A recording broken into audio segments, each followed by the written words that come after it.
onde guiar-me, meu Senhor, eu seguirei por seu amor. É sua mão que me conduz, por me ferida sobre a cruz. Guia-me sempre, meu Senhor, guia meus passos, Salvador. Tu me compraste sobre a cruz, rege-me em tudo, meu Jesus. Acho prazer em te seguir, descanso e paz me faz sentir. Doce é mim o teu querer, gozo me traz te obedecer. Cante, irmãos. Guia-me sempre, meu Senhor,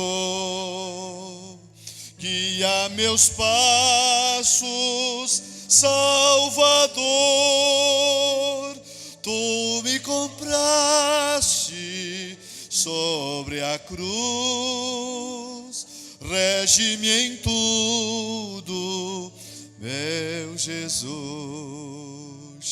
Sigo sem medo, meu Senhor, que me encheu do seu amor, sentindo perto a sua mão, posso cantar na escuridão. Cante. Que sempre, meu Senhor, guia meus passos, Salvador. Tu me compraste sobre a cruz, rege-me em tudo, meu Jesus. Para seu reino me conduz, pelo jardim e pela cruz. Lá ficou morto, velho eu, lá meu espírito reviveu. Guia-me sempre, meu Senhor, guia meus passos, Salvador. Tu me compraste sobre a cruz, rege-me em tudo, meu Jesus. Glória a Jesus. Nós vamos fazer a leitura de um texto, antes de ouvirmos já a preleção da palavra. Pastor Vicente, nosso primeiro vice-presidente, vai fazer a leitura do texto que nós estamos usando como tema da nossa 15ª Conferência de Missões.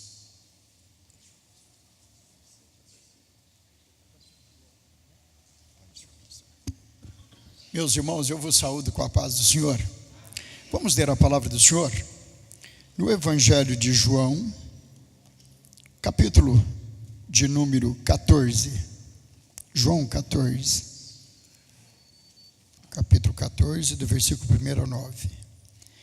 Não se turbe o vosso coração, credes em Deus, credes também em mim.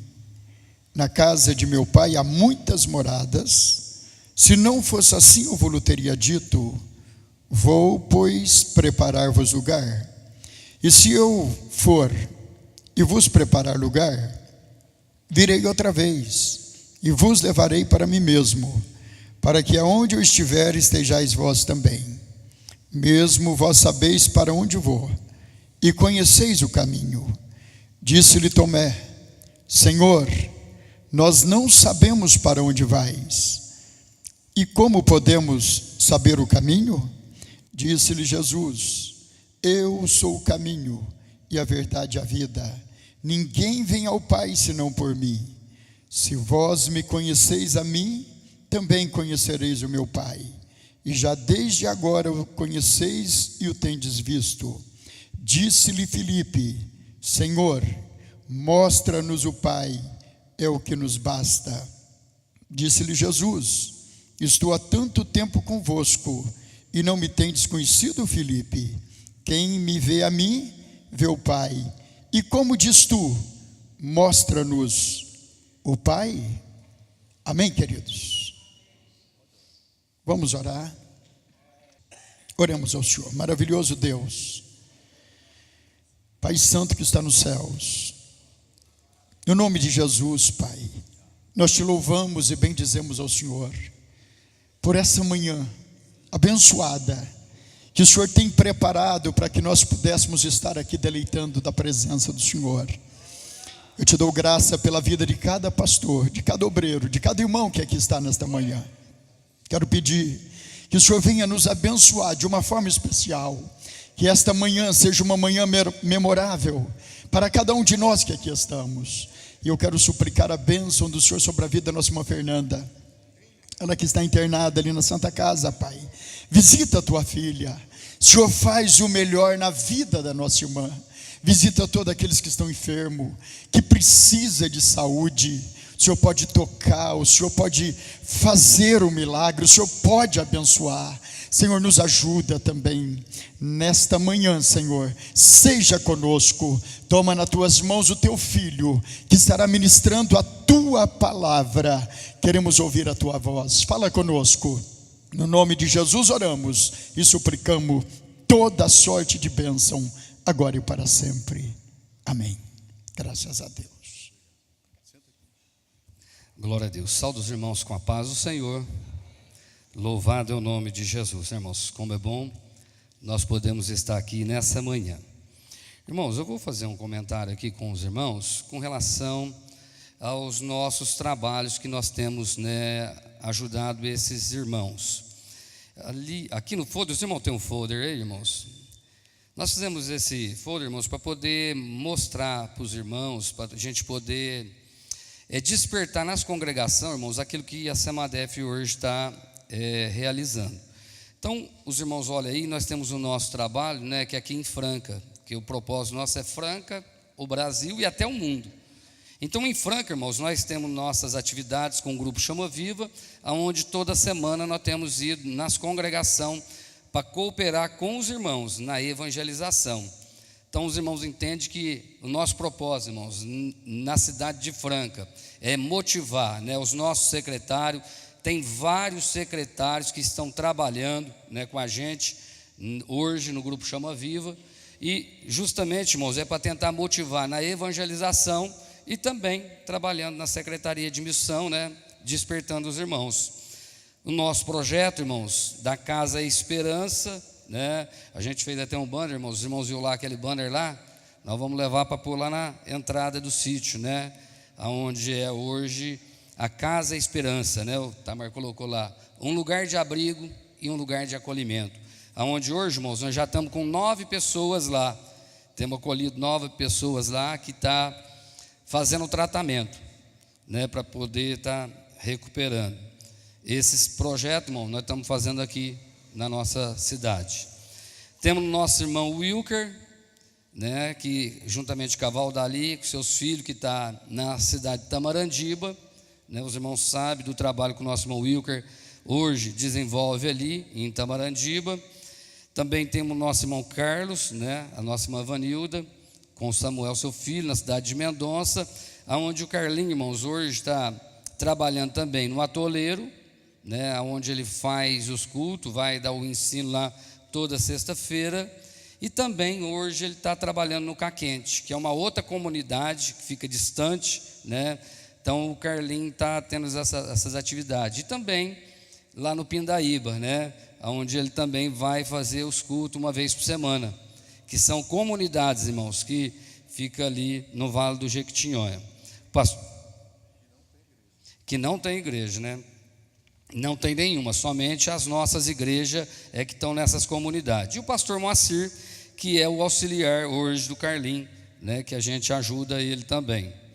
Temos nosso irmão pastor Carlos e a nossa irmã Jéssica, irmãos, que está no norte de Minas, na cidade de São João da Ponte, né?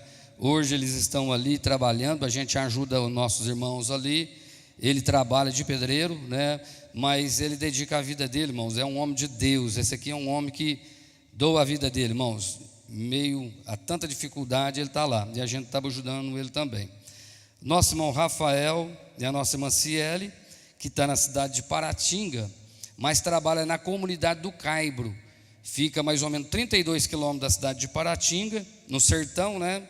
E ele tem, essa comunidade tem 1.000 pessoas, e é ali, é a única igreja também que existe nessa comunidade do Caibro, é a Igreja Assembleia de Deus, onde hoje nós estamos ajudando o nosso irmão Rafael e a nossa irmã Ciele. Tem um filho Samuel, né? Agora tem um outro também que nasceu agora. Também tem o nosso irmão, o pastor Mamadou, irmãos, que é conhecido de todos, né? O trabalho da Casa Esperança, o trabalho do orfanato. Hoje nós estamos com 22 meninos lá, né? Que estão sendo cuidados, assistidos pela igreja, né, irmãos? Esses meninos do orfanato, irmãos, é totalmente assistido pela igreja de Franca, tá? Comida, as roupas, a alimentação, tudo, irmãos, é a nossa congregação, a nossa igreja, irmãos, hoje que tem sustentado e abençoado esse projeto do Mamadou. Na Casa Esperança nós alugamos, né, o local da Casa Esperança e ajudamos também a comprar, né, o leite e o pão para ele poder receber esses meninos que vão lá toda manhã. O pastor Iaiá, irmãos, foi um pastor que saiu lá de Burkina, lá do Mamadou, era um obreiro dele. E o Mamadou me chamou um dia, procurou que ele precisava de ajuda para a gente poder manter esse pastor na Costa do Marfim. E ele começou o trabalho lá na Costa do Marfim. Hoje, irmãos, ele já abriu 4 trabalhos dentro, né, da Costa do Marfim. E esse pastor, né, é uma bênção de Deus, irmãos, né? Ele trabalha, né? Ele tem uma equipe de irmãos que trabalha e auxilia lá. O pastor Olinto, né, que a gente tem ajudado ele lá na China, né? A gente manda uma ajuda para ele, para a esposa dele, para a família dele, né?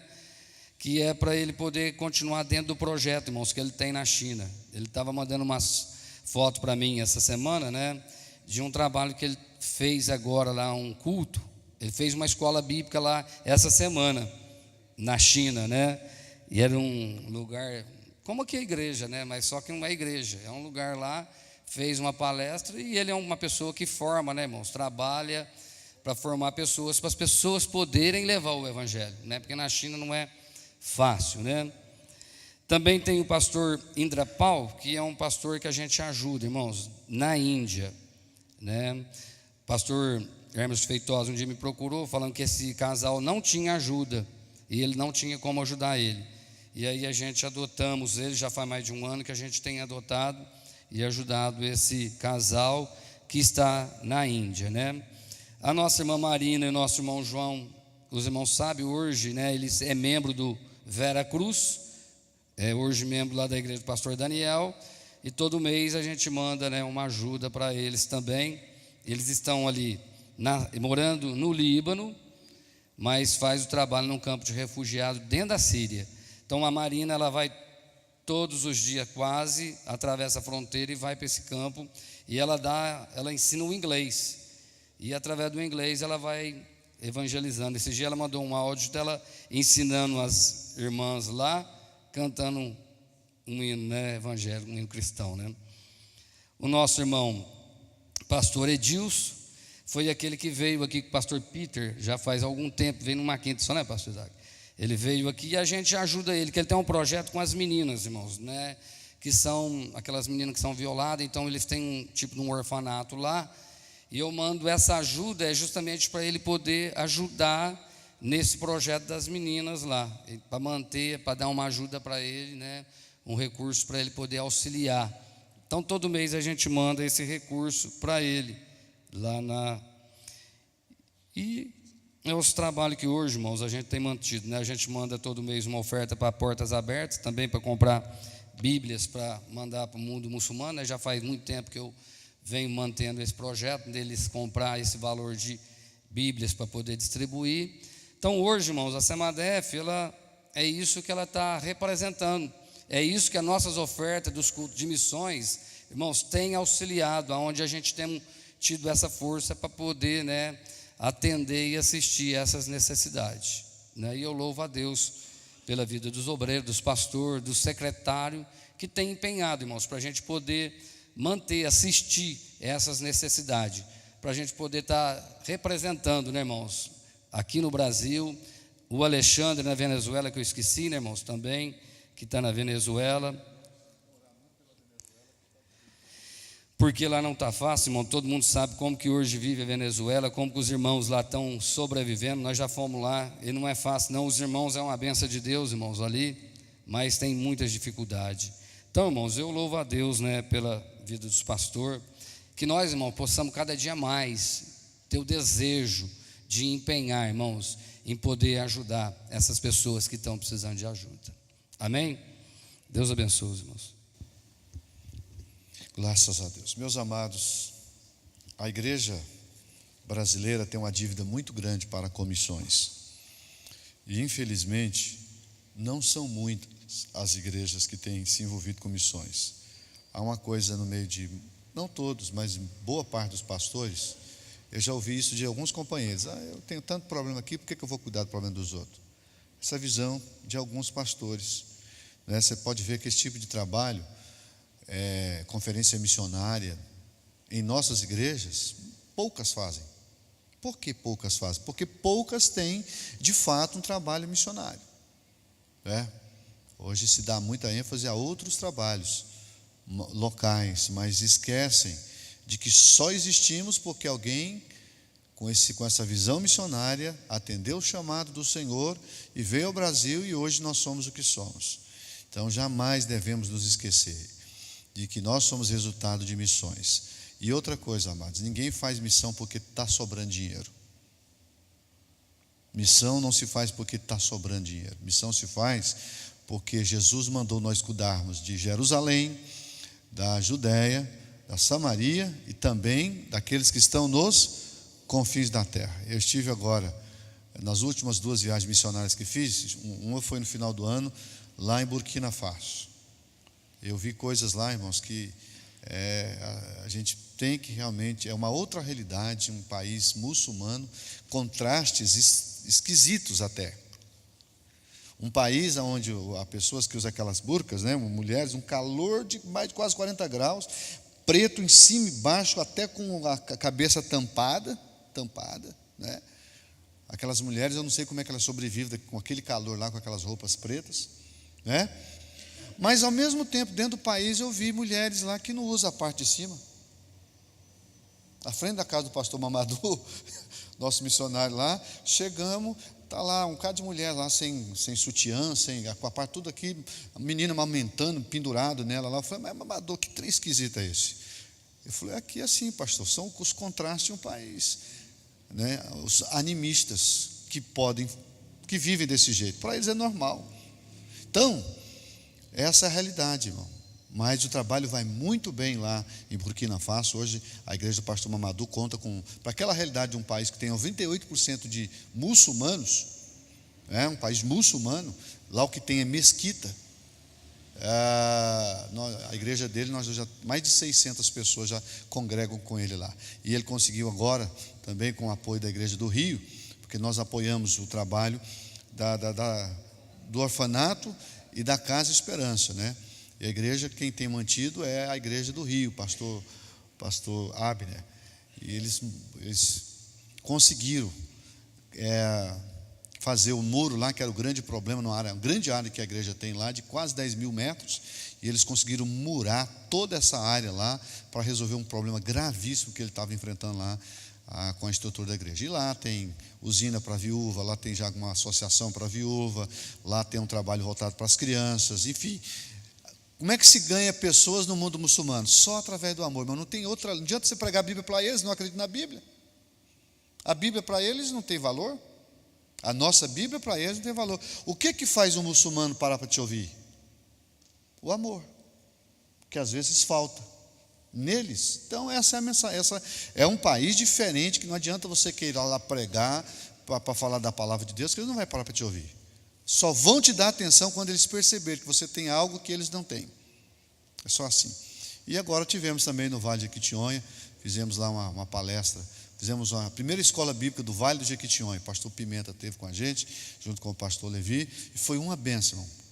Nós temos igrejas lá que tem 40 anos que tem lá, nunca fez uma escola bíblica. Nós fomos lá, fizemos uma escola bíblica, e foi uma bênção. Os irmãos ficam muito felizes, e eu tenho certeza que nós vamos continuar indo aonde muita gente não quer ir. Amém?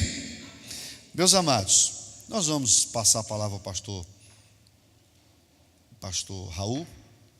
Está conosco o pastor Mateus Soares, ele já pregou ontem à noite, ele vai pregar à noite, mas hoje, agora de manhã, ele vai descansar, veio para ouvir, né? Eu quero dar um pouquinho mais de tempo, nós vamos até às 11 horas, né? Nós não vamos passar das 11, mas o pastor Raul vai ter liberdade para compartilhar um pouquinho das experiências dele, que são muitas, à frente da igreja de Imperatriz do Maranhão, um grande trabalho, uma igreja que deve ser modelo, que serve de modelo para muitas igrejas do Brasil, inclusive para nós. Vamos ficar de pé, vamos fazer uma oração, vamos pedir a Deus que venha usar o pastor Raul de uma forma muito especial. Eu vou pedir ao pastor Júnior, vem cá, pastor Júnior, vai estar fazendo oração, e em seguida o pastor Raul vai nos compartilhar a palavra.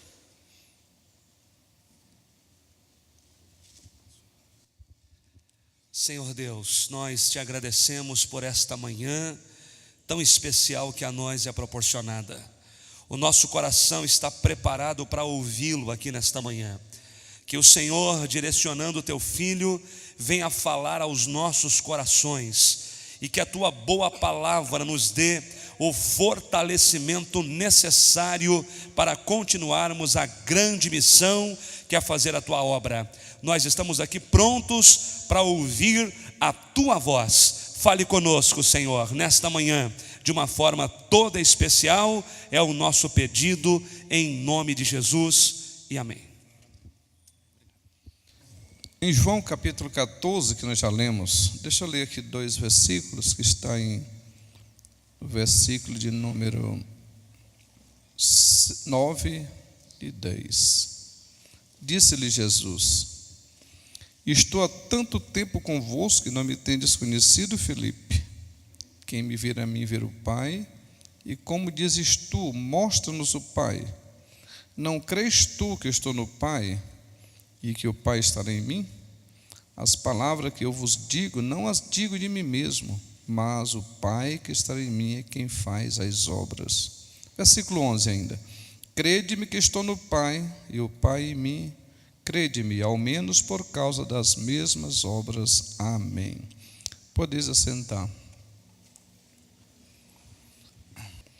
Meus amados, quando o pastor falou que eu poderia trazer a palavra, me despertou em mim um desejo de compartilhar um segredo com os irmãos. Mas antes de entrar no assunto que veio ao meu coração, eu quero trazer apenas uma luz. O pastor pediu contar minhas experiências, eu não sei se eu vou contá-las ao longo da palavra, mas deixa eu dar-se uma luz da igreja da Assembleia de Deus Imperatriz. É uma igreja que já tem 65 anos, já completou 65 anos, agora no dia 1º de setembro é o dia oficial que a gente comemora, mas ela é na verdade dia 14 de setembro, completar 66. Essa igreja, eu assumi, ela vai completar 25 anos no dia 2 de agosto. Eu sou filho da cidade, sou filho da igreja. É igual o pastor Isaac, tudo dele foi aqui, né? Eu também fui lá. Só que eu tive uma diferença. Eu entrei na carreira bancária aos 19 anos e fui 20 anos bancário. E nessa trajetória eu fui gerente 13 anos de bancos e tive algumas transferências, algumas cidades. Mas eu morava lá e voltava. Assim, eu nunca afastei da cidade. E depois assumi o ministério em ano de 92. Eu deixei o Banco do Estado de Goiás na época, o BEG, você deve conhecer que você era de Goiás, né? Fui gerente lá há muito tempo. Aí a minha convenção me convidou para pastorear a igreja em Carolina, que foi onde nasceu a nossa convenção. E eu fui para lá em 92. Um ano depois fui transferido para a igreja Imperatriz, que é a minha cidade. Então vai completar 25 anos que estou ali. Nós tivemos uma trajetória logo quando eu cheguei, nós tínhamos 31 congregações, a igreja tinha, e o templo central já tinha sido construído, estava levantado, coberto, não tinha ainda os acabamentos, mas já estava coberto, uma estrutura muito grande. Demorou 6 anos para chegar em posição, e depois eu demorei mais 6 anos para acabar. Foi 12 anos o tempo da construção. E nós, com 2 meses mais ou menos que eu assumi a igreja, Deus me deu a ideia de emancipar 10 congregações. Doei para a convenção 10. Era assim mais distante um pouco. E ficamos com 21 congregações. Dessas 21, nós fomos trabalhando, chegamos aí a 120 mais ou menos. Quando chegou a 120, eu fiz mais outros campos, né? Doamos campos já quase dentro da cidade. E eu sei que deu mais ou menos aí, eu acho que uns 15 campos ao todo. 10, depois mais uns 5. Aí eu voltei de novo para um número que eu não lembro mais quantas congregações. E fomos trabalhando, chegamos a 180 congregação. Quando chegou a 180, na verdade chegou a 179. Aí eu peguei uma avenida que tem lá, rodovia, Belém, Brasília. Então nós tínhamos 80 congregações lá da direita. Essas 80 eu dividi em 5 campos e fiz uma doação de emancipação e fiquei com 99. Nesses campos, esses últimos campos eu fiquei como presidente de honra. Dos outros não, mas desses aí eu fiquei como presidente de honra, para a gente ter o acesso e manter nossas amizades. E fiquei com 99. Essas 99 nós estamos hoje com 110. Mas a parte da cidade que eu estou não tem lugar para abrir mais nenhuma. Não existe um lugar. Nós procuramos um lugar para abrir e não acha. A gente fica torcendo quando abre um condomínio, assim quando abre qualquer coisa. A gente vai lá que abrir uma igreja, mas não tem onde abrir. Então são 110 igrejas hoje que tem nesse campo que eu estou pastoreando.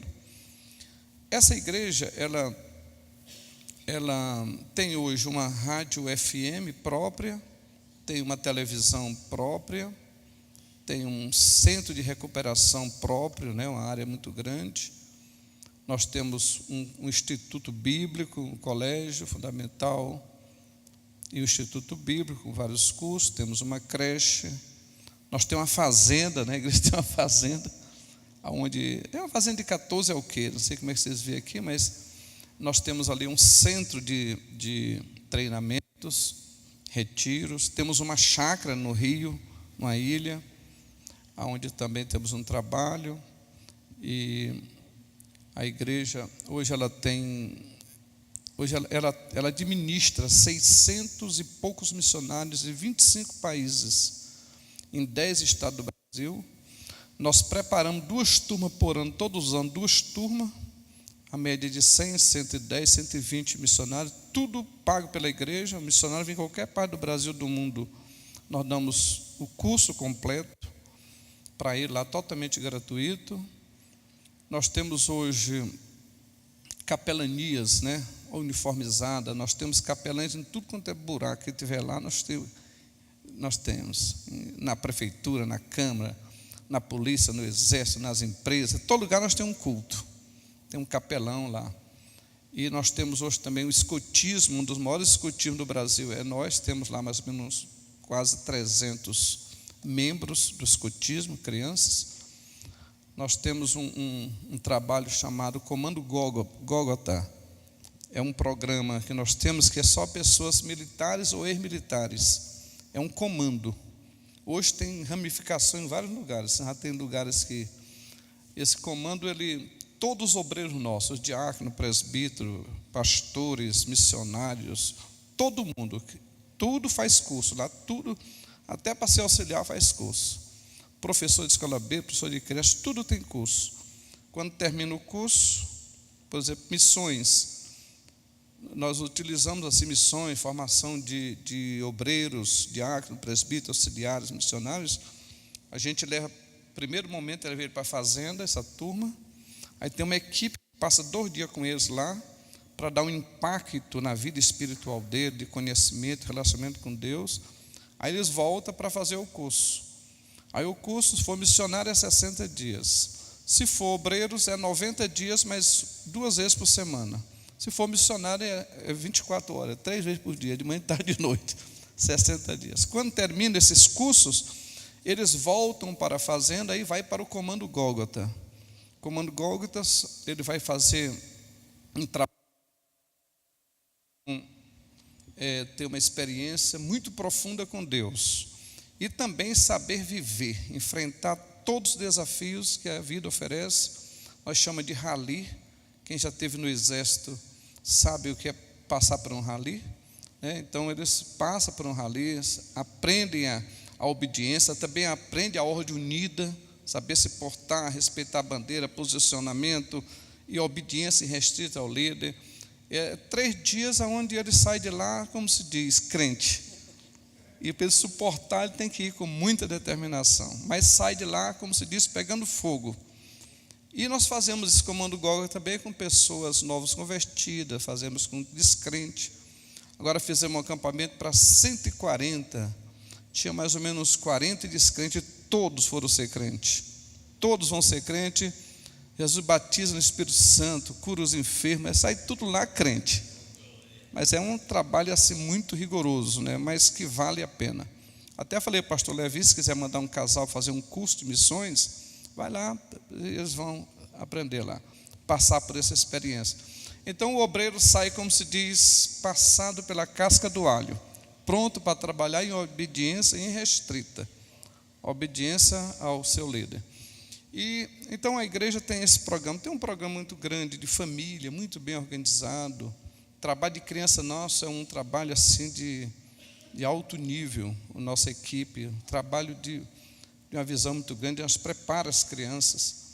O trabalho de jovem nosso hoje, inclusive o nosso trabalho de jovem hoje, que esse problema do impactar liderar foi nós criamos, né, no nosso trabalho na Convenção Nacional, e o nosso líder de jovem que assumiu, hoje tem no Brasil todo.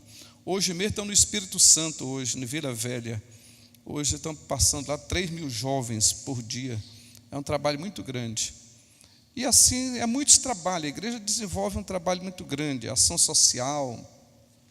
Todos os pastores missionários nossos têm INSS, todos têm seguro de vida e todos têm um plano de aposentadoria. Todos eles, inclusive os pastores congregacionais. Todos os nossos pastores têm um programa de vida, todos têm que ter curso superior, todo mundo. Pode entrar analfabeto, não importa a entrada, mas entrou, tem que estudar. Aí ele vai fazer o curso, tem que ter um bacharel em teologia, todo mundo, no mínimo. Mas tem muitos advogados, muitos de outras profissões, mas bacharel em teologia é obrigatório. Entrou, tem que estudar. E todos têm que ter sua casa própria, todos têm que terminar bem quando terminar o ministério, todo mundo. É um programa. Entrou lá, tem que seguir um caminho para quando se aposentar, tem que ter vida própria para não depender assim de andar aí pedindo esmola. Tem que ter uma vida boa. Isso é motivação, orientação, acompanhamento, briga também. Tem pastor que é mole, tem pastor que é difícil. A gente briga, vamos fazer, vamos isso. E quem nos obedece, quem obedece, todos estão bem de vida, procurando esse caminho. A gente dá muita oportunidade à família, os filhos dos pastores podem ser missionários, pastores, congregacionais. Eu tenho um programa de formação de obreiros. Eu estou formando agora pastores. 4 anos de curso na fazenda, 3 anos na fazenda, né, nós estamos com 13 jovens, 2º grau, solteiros, e que vão para a fazenda fazer o curso de teologia na fazenda, mas com a visão de preparação. Com 3 anos, aí nós mandamos ele para Monte Verde, aqui em Minas, né, com aquela Missão Horizonte, é 1 ano lá. Quando termina o curso, estão preparados, aí volta para a cidade e vão fazer um trabalho na cidade, de trabalhar, aí vão se casar. É casando e entrando no ministério, porque só assume se for casado. Então a gente já é tudo programado. E tanto eles podem ir para o campo missionário, como dirigir uma igreja, mas tem que ser pessoas preparadas para toda boa obra. Essa é a visão panorâmica. Aí, a gente vai contar, não sei nem contar bem as histórias, eu fico meio perdido com isso, mas eu acho que estou atualizando agora o nosso site. Então, quem quiser entrar é no www.apazdosenhor.org.br. Talvez ali, se tiver atualizado, vocês tenham muitas informações. E se não, um dia vocês visitam nós. O templo hoje é mais ou menos umas 10 mil pessoas, né? Que tem uma banda de 180. O nosso maestro parece com o pastor Mateus. Se você olhar para ele e ver o outro, é a mesma coisa. Parece que toda hora que eu olho, penso que é Arãozinho. A gente tem um curso de música, né, que prepara lá. E todo ano nós desfila no 7 de setembro, até o 15º ano que a gente desfila na rua. Na exposição nós temos um dia nosso. É o maior movimento de exposição, é o nosso, no dia nosso. E assim, estamos fazendo a obra, né? Agora mesmo nós estamos, terça-feira nós vamos ter a formação, é a conclusão, a formatura de mais ou menos 350 líderes, que nós estamos preparando para fazer culto nas casas. 4 meses de curso, preparando eles para fazer dentro de casa. Nós já temos esse trabalho, mas eu suspendi todo mundo a fazer o curso, para poder fazer um trabalho para que seja eficiente. Nós temos um trabalho em ruas, na rua, nas portas das casas, nós chamamos de campanha de evangelização. Isso há muitos anos. A nossa equipe é formada de um empresário, que é o administrador desse, né? Aí tem lá os músicos, cantores, pessoas que tocam todo instrumento. A equipe chefe, aqui a mestra. E o ano passado, 2017, eles oraram por 945 pessoas e Jesus curou mais de 1.200 pessoas na rua. Pessoas cegas abriram os olhos, paralítico andou, muitos milagres, um milagre extraordinário no meio da rua. Eles fazem um trabalho assim. E toda a congregação nossa tem um grupo que faz culto nas portas, todos.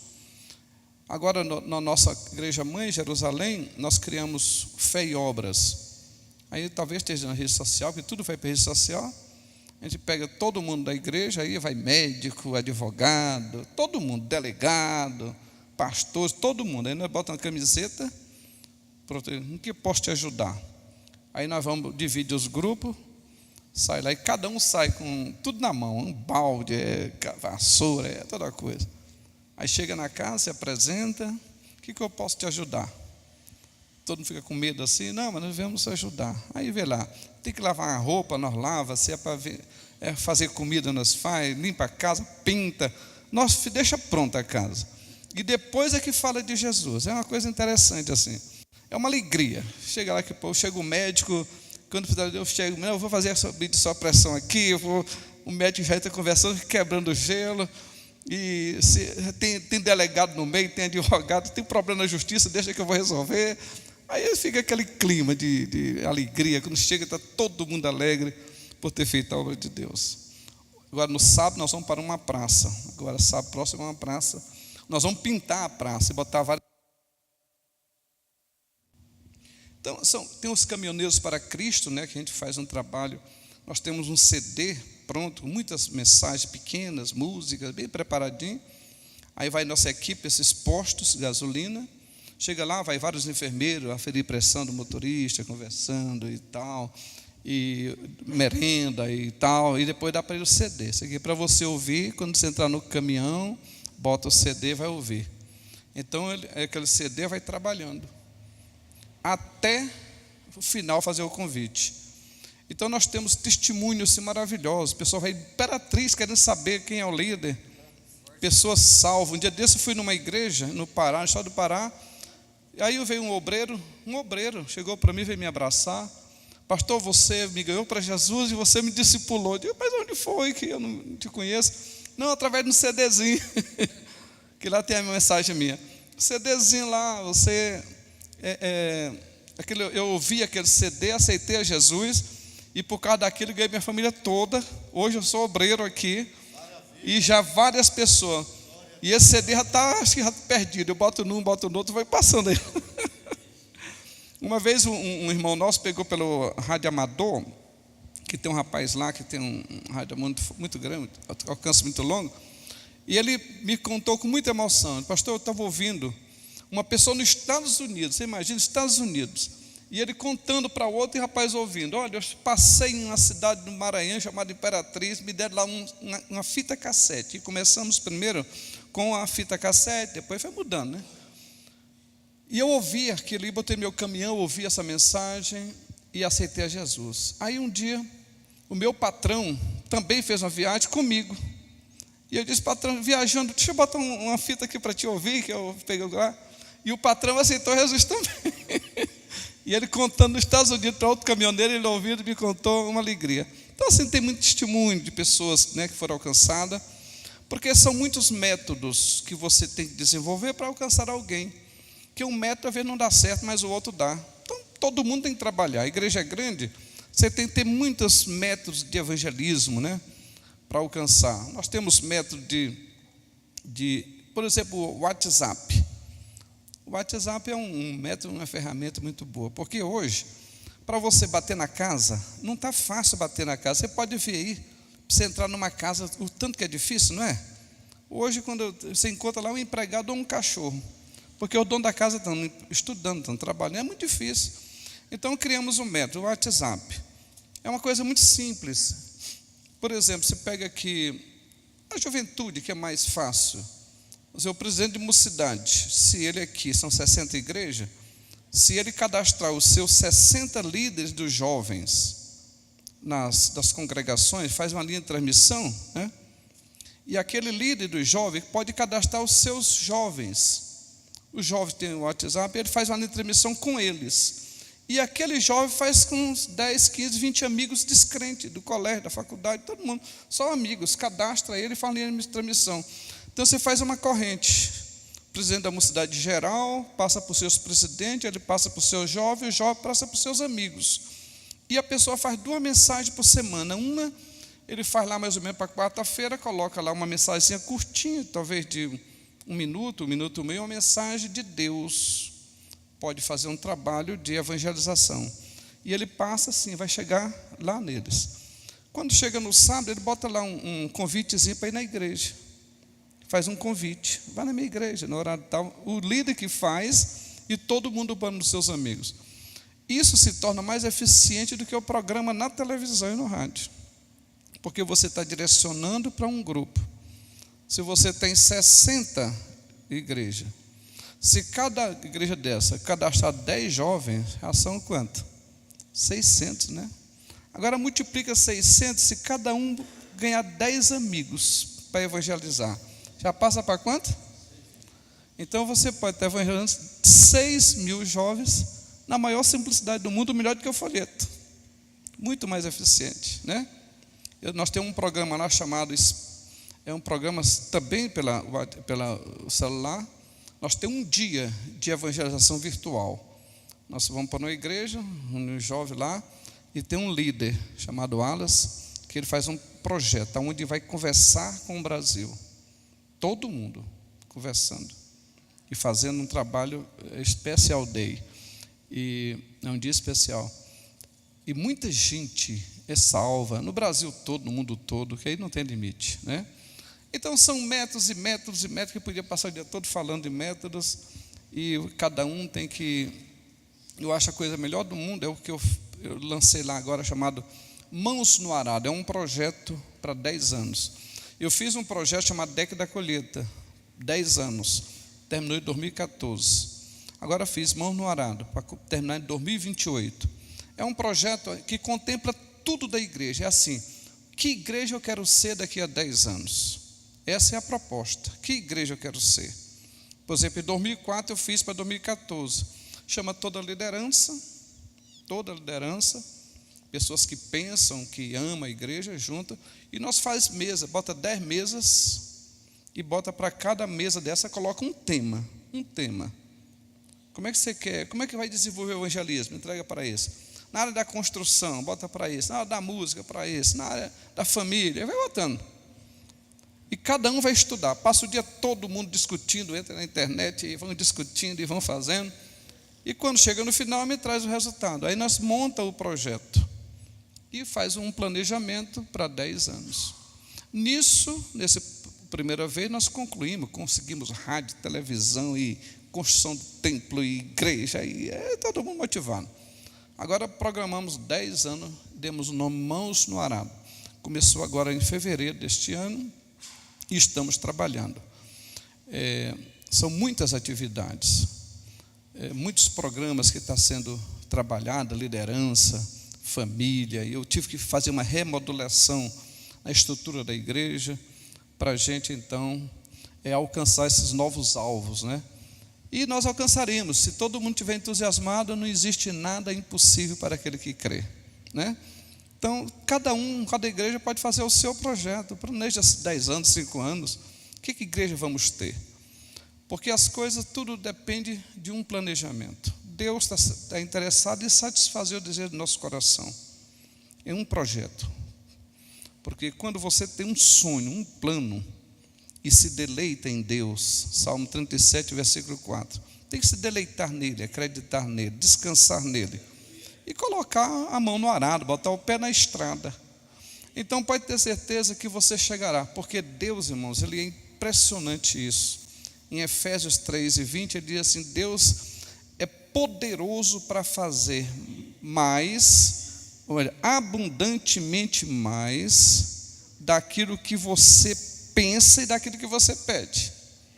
Tá? Efésios 3:20. Então, se você, não importa o tamanho do projeto, se você for capaz de sonhar, de visualizar o que você quer e colocar o pé na estrada, não existe nada impossível, irmão. É como disse o pastor, você não precisa estar preocupado com o dinheiro, porque a primeira coisa que você vai fazer um projeto é: onde eu vou arrumar o dinheiro? Deus não está preocupado com o dinheiro, Ele tem um banco que tem dinheiro para tudo. Agora a questão é, se você tem a ideia, se você tem o planejamento, tem um projeto, tem um sonho, tem disposição, eu vou mandar meu espírito, sabe o que? Te ajudar nas tuas fraquezas, como diz em Atos 1:8, né? Mas recebereis poder ao descer sobre vós o Espírito Santo. O Espírito Santo está em mim, está em você. O que nós precisamos é agir, porque o Espírito Santo não vai fazer nada. Ninguém pensa que o Espírito Santo vai fazer as coisas, ele não vai fazer, ele vai nos ajudar, é diferente, nos ajuda nas nossas fraquezas, então nos capacita e nós vamos alcançar, mas com a ajuda dele. Mas se nós não agir, ele não vai fazer nada. O Espírito Santo não veio fazer nada, irmão. Olha, o Pai, ele veio aqui, o tempo dele, ele criou céu, terra, fez tudo. Jesus veio e fez um plano da salvação, mas o Espírito Santo disse, não vai fazer nada, ele não vai inventar nada, ele não vai criar céu, não vai criar mundo, não vai inventar modismo, ele não vai nem inventar a palavra, vai falar só do que eu disse. Jesus disse que ele veio para cá para fazer lembrar o que ele disse, e veio só me ajudar. A missão dele é me ajudar, ele veio morar em mim, me ajudar. Tu quer fazer? Então te dou minha força. Mas se você não der o primeiro passo, não vai a lugar nenhum. Os discípulos entenderam isso logo no início, lá em Mateus capítulo 16, versículo 19, ele disse: tendo eles partido, os discípulos, depois de ouvir a palavra de Jesus, eles fizeram o seguinte: tendo eles partido, eles começaram, deram o primeiro passo, começaram a pregar a palavra, e o Senhor ia confirmando as palavras com os sinais de prodígio e maravilha. Tudo depende de nós. Deus entregou esse mundo para nós. Agora, se nós não tivermos iniciativa nenhuma, não vai a lugar nenhum. Porque Deus ele nos chama para uma parceria. Em 2 Coríntios capítulo 6 diz: e nós na qualidade de cooperadores de Deus. Veja que nós não somos, Deus não vai fazer só e nem nós faz só. É preciso uma parceria, e Ele é o cooperador nosso. Ele quer nos chamar para cooperar. Você vai fazer a minha obra, eu vou te dar tudo, te dou suporte, te dou poder. Precisar de dinheiro, fala comigo. Tu tem um projeto? Conte comigo, eu vou financiar. Agora, se tu não tem nada, não vai a lugar nenhum. Então, deixa eu tentar aqui transmitir, sair desse campo apenas das informações e trazer um pouco da palavra de Deus, mas eu queria, assim, talvez dar um segredo que o Senhor me fez entender. Quero compartilhar isso, porque há muitos anos, assim que eu assumi a igreja em Carolina ainda, eu estava sentado, eu fui pregar numa igreja chamada Ananás, Tocantins. Ananás do Tocantins. Azedo. E eu estava sentado e eu ia pregar. Nesse dia o pastor tinha me convidado para me pregar sobre batismo do Espírito Santo. Queria que eu orasse para ele batizar no Espírito Santo. Eu não sou muito emocional, mas Jesus batizava, né? Basta você orar. E eu estava sentado, quando ele disse assim: vamos ouvir a pregadora, ou melhor, a cantora fulano de tal, depois o pastor Raul vai trazer a palavra. E eu fiz assim, quando a moça se levantou para cantar, eu fui lá no banheiro logo. Eu tenho essa mania, eu vou lá no banheiro, ficar 1 hora aqui, aí vontade de ir, não é ruim demais. Tomei um copo d'água e me sentei. Quando eu me sentei, ela chegou perto de mim, começou falando em línguas, cantando, e disse assim: eu vou mandar uma serva falar contigo e te mostrar um segredo. Eu fiquei espantado com isso há muitos anos. Eu tinha acabado de assumir a igreja. Passaram mais ou menos 2, 3, 4 meses, não sei. Chegou uma senhora aqui de São Paulo, conhecida da minha sogra, e ela ia viajar. O ônibus demorou um pouquinho, ela ficou na minha casa batendo papo com minha sogra e eu ali ouvindo ela. De momento, ela começa a falar um assunto, e me interessou o assunto. Eu pedi para ela afastar um pouquinho e fiquei conversando com ela, ouvindo ela. E ela foi me contar, disse: olha, eu tenho uma experiência. Ela contando para mim, às vezes, em vez de eu rodar o mundo todo e fazer tanta coisa no mundo, sabe o que eu faço? Eu gosto de entrar no meu quarto, fecho a minha porta e vou orar, e mergulho fundo na oração em línguas. Aí o Senhor Deus, além de me confortar, de me revelar tanta coisa, me dar tanta alegria, e eu me sinto assim, realizado. E ela me contou, quando eu estava falando assim, o Espírito Santo disse: esse é o segredo que tu saiba. Aí eu disse: meu Deus, segredo. Orar em línguas. Corri atrás de livros, para ver se achava livros. A gente não encontra. Encontra sobre o dons, mas falar especificamente em línguas é difícil. Acho que ainda hoje é difícil. E naquele tempo, agora para se aparece alguma coisa, eu não sei. E tá bom. Daí eu comecei então a buscar um conhecimento nessa área. E eu fui fazer assim alguns cobaias, né? Eu fiz alguns cobaias. Pessoas que... Chegou um rapaz lá em casa para passar um dia. Eu perguntei: tu é batizado no Espírito Santo? Ele disse: não. Eu queria que tu fosse para o culto hoje. Era até amanhã de sábado. E eu vou orar para Jesus batizar. Aí eu orei, Jesus batizou ele. Aí eu disse: agora tu falou em línguas, tu não está fazendo nada. Então tu vai para a igreja que tu ora em línguas. Mas ora o tempo que tu puder, fica lá. Ah, mas como é? Eu disse: não, o Espírito Santo que te ensina, não sou eu que ensino. Vai para lá e ora. E fiquei estimulando para ele ir. Ele foi. Uns 2 meses depois, eu disse: como é que está aí? Ele disse: pastor, eu oro 2 horas em línguas por dia. Aí eu disse: rapaz, tá bom, né? Também não disse nada. Depois eu comecei a perceber. Deus começou a usar de uma forma extraordinária, irmão. Com revelação, com curas, com libertação. Uma coisa assim extraordinária. Eu fiquei olhando, mas que coisa. Então, eu fui fazer... Aí depois eu fui para a Imperatriz e comecei a orar em línguas. Orar em línguas, orando. Um dia eu fui tomar um lanche com minha esposa, só nós 2. Sentamos lá num determinado local, pegamos uma Coca-Cola lá, um refrigerante. E nisso eu comecei a conversar com minha esposa, eu abri meu coração para ela, contando as histórias da vida, que a gente vai acumulando tanta coisa ao longo da história. Tanta coisinha, tanta coisa que nós vamos acumulando, a gente não conta. Nesse dia eu abri o coração, contei tudo. Ela também abriu o coração dela, contando, nos perdoamos, nos abraçamos. Quando terminou aquilo, eu perguntei: meu Deus, por que eu fiz isso? Que a gente guarda as coisas e não quer contar. O Espírito Santo me disse assim: se você mora assim, numa casa, num quintal, tem um quintal grande, e fica jogando para lá, daqui a pouco está cheio de lixo, e vai acumulando lixo. Daqui a pouco tem rato, tem cobra, tem tudo lá dentro. Você quer ver aquilo acabar? Toca fogo. Chega lá, toca fogo no lixo. Não fica um rato, não fica nada, corre tudo. E assim também, quando toca fogo no coração do homem, pode ficar certo que limpa tudo. para tudo, joga tudo para fora, a vida é outra. E eu comecei a perceber isso. Depois comecei a perceber outras coisas. A paz que Deus me dá. A igreja é grande, é tanto coisa. Irmãos, se eu contar a minha história, a pessoa, poxa, como é que você vive?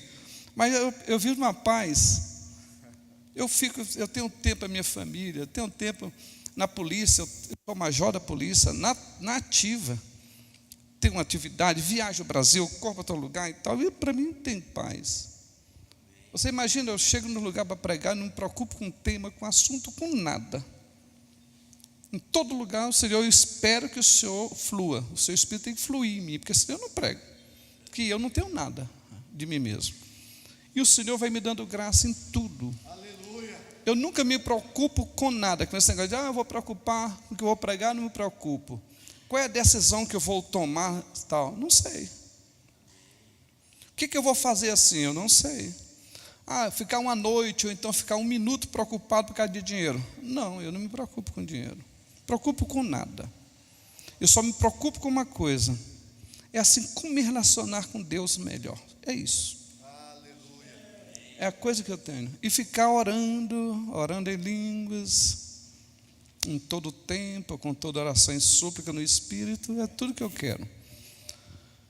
E isso tem me dado assim uma tranquilidade, uma vitória, que eu só atribuo a Deus. Deixa eu dar 2 exemplos aqui, depois eu vou ver se eu consigo transmitir o que eu vejo no meu coração. Um testemunho. Uma vez, assim que eu cheguei em Imperatriz ainda, eu estava naquele processo ainda de aprendizagem. Um dia eu estava na casa da minha filha, já quase 10 da noite, chegou 3 moças da minha congregação, dirigia. Disse, pastor, estava atrás do senhor, estamos desesperados, o que foi? É porque tem um missionário lá na Beira-Rio expulsando um demônio, e o demônio disse que não sai. E já está desde as 7 horas que ele está lutando e o demônio não sai. E vem atrás do senhor. Aí eu disse assim, minha irmã, e eu não vou não. Pastor, pelo amor de Deus, não, irmão, eu não vou não. Sabe por que eu não vou? Você já pensou se você vai atrás do pastor presidente da sua igreja, e chega lá e ele não liberta esse demônio? Onde fica a tua fé? Acabou, a única esperança que você tem é eu. Se eu não resolver, você está frito. Você vai ter que apelar para o Papa, e o Papa não vem. Pastor, e agora? Eu disse, não, é o seguinte, eu não sei mexer com demônio, eu não sei fazer nada disso, mas eu conheço um que resolve. Disse, quem é? Eu digo, Jesus. Aí ela ficou triste. Eu digo, Jesus vai lá e resolve. Aí eu disse, vamos fazer o seguinte, a Bíblia diz lá em Mateus capítulo 18, versículo 19 assim, se 2 pessoas na terra concordarem sobre qualquer coisa e pedir o Pai, ele vai fazer. Eu disse, nós 3, eu estava junto, chamei minha esposa, estava perto de cá, são 5, bora dar as mãos aqui? Vamos dar as mãos. Demos as mãos, e eu citei o versículo, inclusive o versículo 20 também, e disse, Senhor, nós estamos pedindo que tu vá lá e resolva isso. Tem um servo teu lá, um missionário lutando. Eu não vou chegar lá, achar que sou bam, expulsar e humilhar o missionário. Não, tu honra o missionário, honra ele. Aí oramos. Eu disse, agora, terminou de orar, disse, volta lá. Chega para aquele missionário e diga assim, olha, o pastor Raul mandou dizer, diga desse jeito, para você colocar a mão mais uma vez. E diga assim, em nome de Jesus, demônio, saia. Só isso. E ela foi. Do jeitinho que eu disse, o Senhor honrou, porque falei, foi com ele. Foi lá, ficou liberto, o missionário ficou feliz. Agora, quando eu cheguei em casa, minhas pernas tremeram. Quando eu cheguei, depois é que tem a reação, né? Eu comecei a tremer. E fui orar, disse, meu Deus do céu, tu sabe que eu não fui porque eu estava com medo. Eu estava mesmo, era com medo, Senhor, como é que pode tu chamar um homem como eu, tão fraco, para ser pastor na igreja dessa? Eu conheço na cidade pessoas que andam atrás de demônios, Senhor, e eu estou correndo com medo dele. Como é que tu pega e faz uma coisa dessa comigo, Senhor? Bota outro para ser pastor nessa igreja. Nesse momento o Espírito Santo me disse assim, quando eu te chamei, eu sabia quem tu eras. E o meu poder se aperfeiçoa na fraqueza do homem. Porque eu sou o socorro bem presente na hora da angústia. Aí eu senti aquela paz de Senhor, então é bom ser pastor. Eu disse, é bom quando é chamado por mim. Então descansei a minha alma. Mas para vocês entenderem como é as coisas de Deus, uma vez um pai me ligou e disse assim, pastor, vem aqui urgente. Eu fui lá, minha Bíblia, não sabia nem o que era. Cheguei e disse, pastor, minha filha está horrivelmente endemoniada. Está dentro daquele quarto com uma faca na mão, ninguém pode encostar. E eu com a Bíblia disse, aonde é? Vamos lá. Eu cheguei lá com a Bíblia, abri a porta, disse, eu vou entrar. Ficaram tudo na porta, todo mundo com medo. E eu também com medo, né? Mas eu entrei, eu senti direção de entrar, entrei, e ela com a faca na mão. E eu cheguei desse jeito, abri a Bíblia. Eu vou ler um versículo bíblico. Aqui tu não lê Bíblia, não. Aí não, então não posso ler. Vou fazer oração. Aqui tu não ora. Quer dizer que não pode orar também. E aí eu não posso ler Bíblia, não posso orar. Mas eu estava lá dentro do quarto, fiquei olhando para ela. E ela com os olhos assim, mas com aquela faca assim com a mão, mas não tinha ação. Eu olhei assim, chamei pelo nome dela e disse, como Jesus te ama. Jesus te liberta essa moça. Eu fui falando desse jeito. Naquele momento a faca caiu da mão dela. Quando caiu, eu digo, oh, graças a Deus, a faca está livre. Peguei a faca e entreguei para o pai. E fiquei lá. Continuei falando tão calmamente para ela, assim, só, Jesus te ama tanto, você é uma pessoa. Ela ficou assim, onde é que eu estou? Completamente liberta. E nunca mais o demônio pegou ela. Então, você não pode dizer o que vai fazer, irmãos. Nós temos que depender só do Senhor. E pode ir com suas fraquezas. Salmo 103, ele diz que ele conhece a nossa estrutura e se lembra que nós somos o quê? Pó. A força que temos não é nossa. O grande segredo, irmãos, eu li aqui, lendo esse texto, eu fiquei vendo. Sabe quem era Jesus? Jesus, ele era um homem 100% humano. Mas não acredita que ele era humano? Quem não acreditar que ele veio em carne, está errado. Ele era humano. Mas em João 10:30 diz assim, ele disse assim, eu e o Pai somos um. Lá no versículo 14, versículo 8, 9, que nós acabamos de ler, diz, as obras que eu faço não sou eu que faço. É o Pai que faz, as palavras que eu digo. Outro momento ele disse assim, em João 15, versículo 5, ele de mim mesmo, eu não faço nada. Não foi assim que ele disse? Eu não faço nada de mim mesmo. Mas ele disse assim, também vocês, esse já em 15:5, sem mim, vocês também não podem fazer nada. Ele não fazia nada, e nós também não podemos fazer nada. Mas ele disse, eu e o Pai somos um. Então tudo que eu faço é o Pai que faz. Mas ele diz também em versículo 7 de João 15, mas se vocês estiverem em mim e eu estiver em vocês, aí sim, tudo que disser vão fazer. Você vê que a mesma coisa que Jesus é, inclusive está escrito em 1 João 4:17, a parte B. Tudo que Jesus é, nós somos também neste mundo. Você pensou, isso é forte. Tudo que Ele é, nós somos. Tudo que Ele fez, nós fazemos. Todos os milagres que Jesus fez, João 14, versículo 12 diz, na verdade vos digo que tudo que eu faço, vocês farão. Do mesmo jeito, faz até mais do que eu. A questão é saber quem nós somos, aonde nós estamos. É porque a gente muitas vezes coloca Jesus lá longe de nós, não é. Ele não colocou o Pai longe dele, ele disse, o Pai, eu e o Pai somos um. As palavras que eu digo, as obras que eu faço, tudo é o Pai que está fazendo. Se você não crê, olha para as obras. Não foi eu que fiz, é o Pai que fez. Alguém chegou e disse, bom mestre, não me chama bom, é Ele que é bom. Assim também somos nós. Ah, você é bom? Não, não é você, é Cristo em você.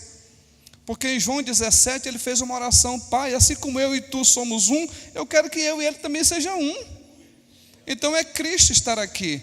Quem está falando com os irmãos nessa manhã? É Raul ou Cristo?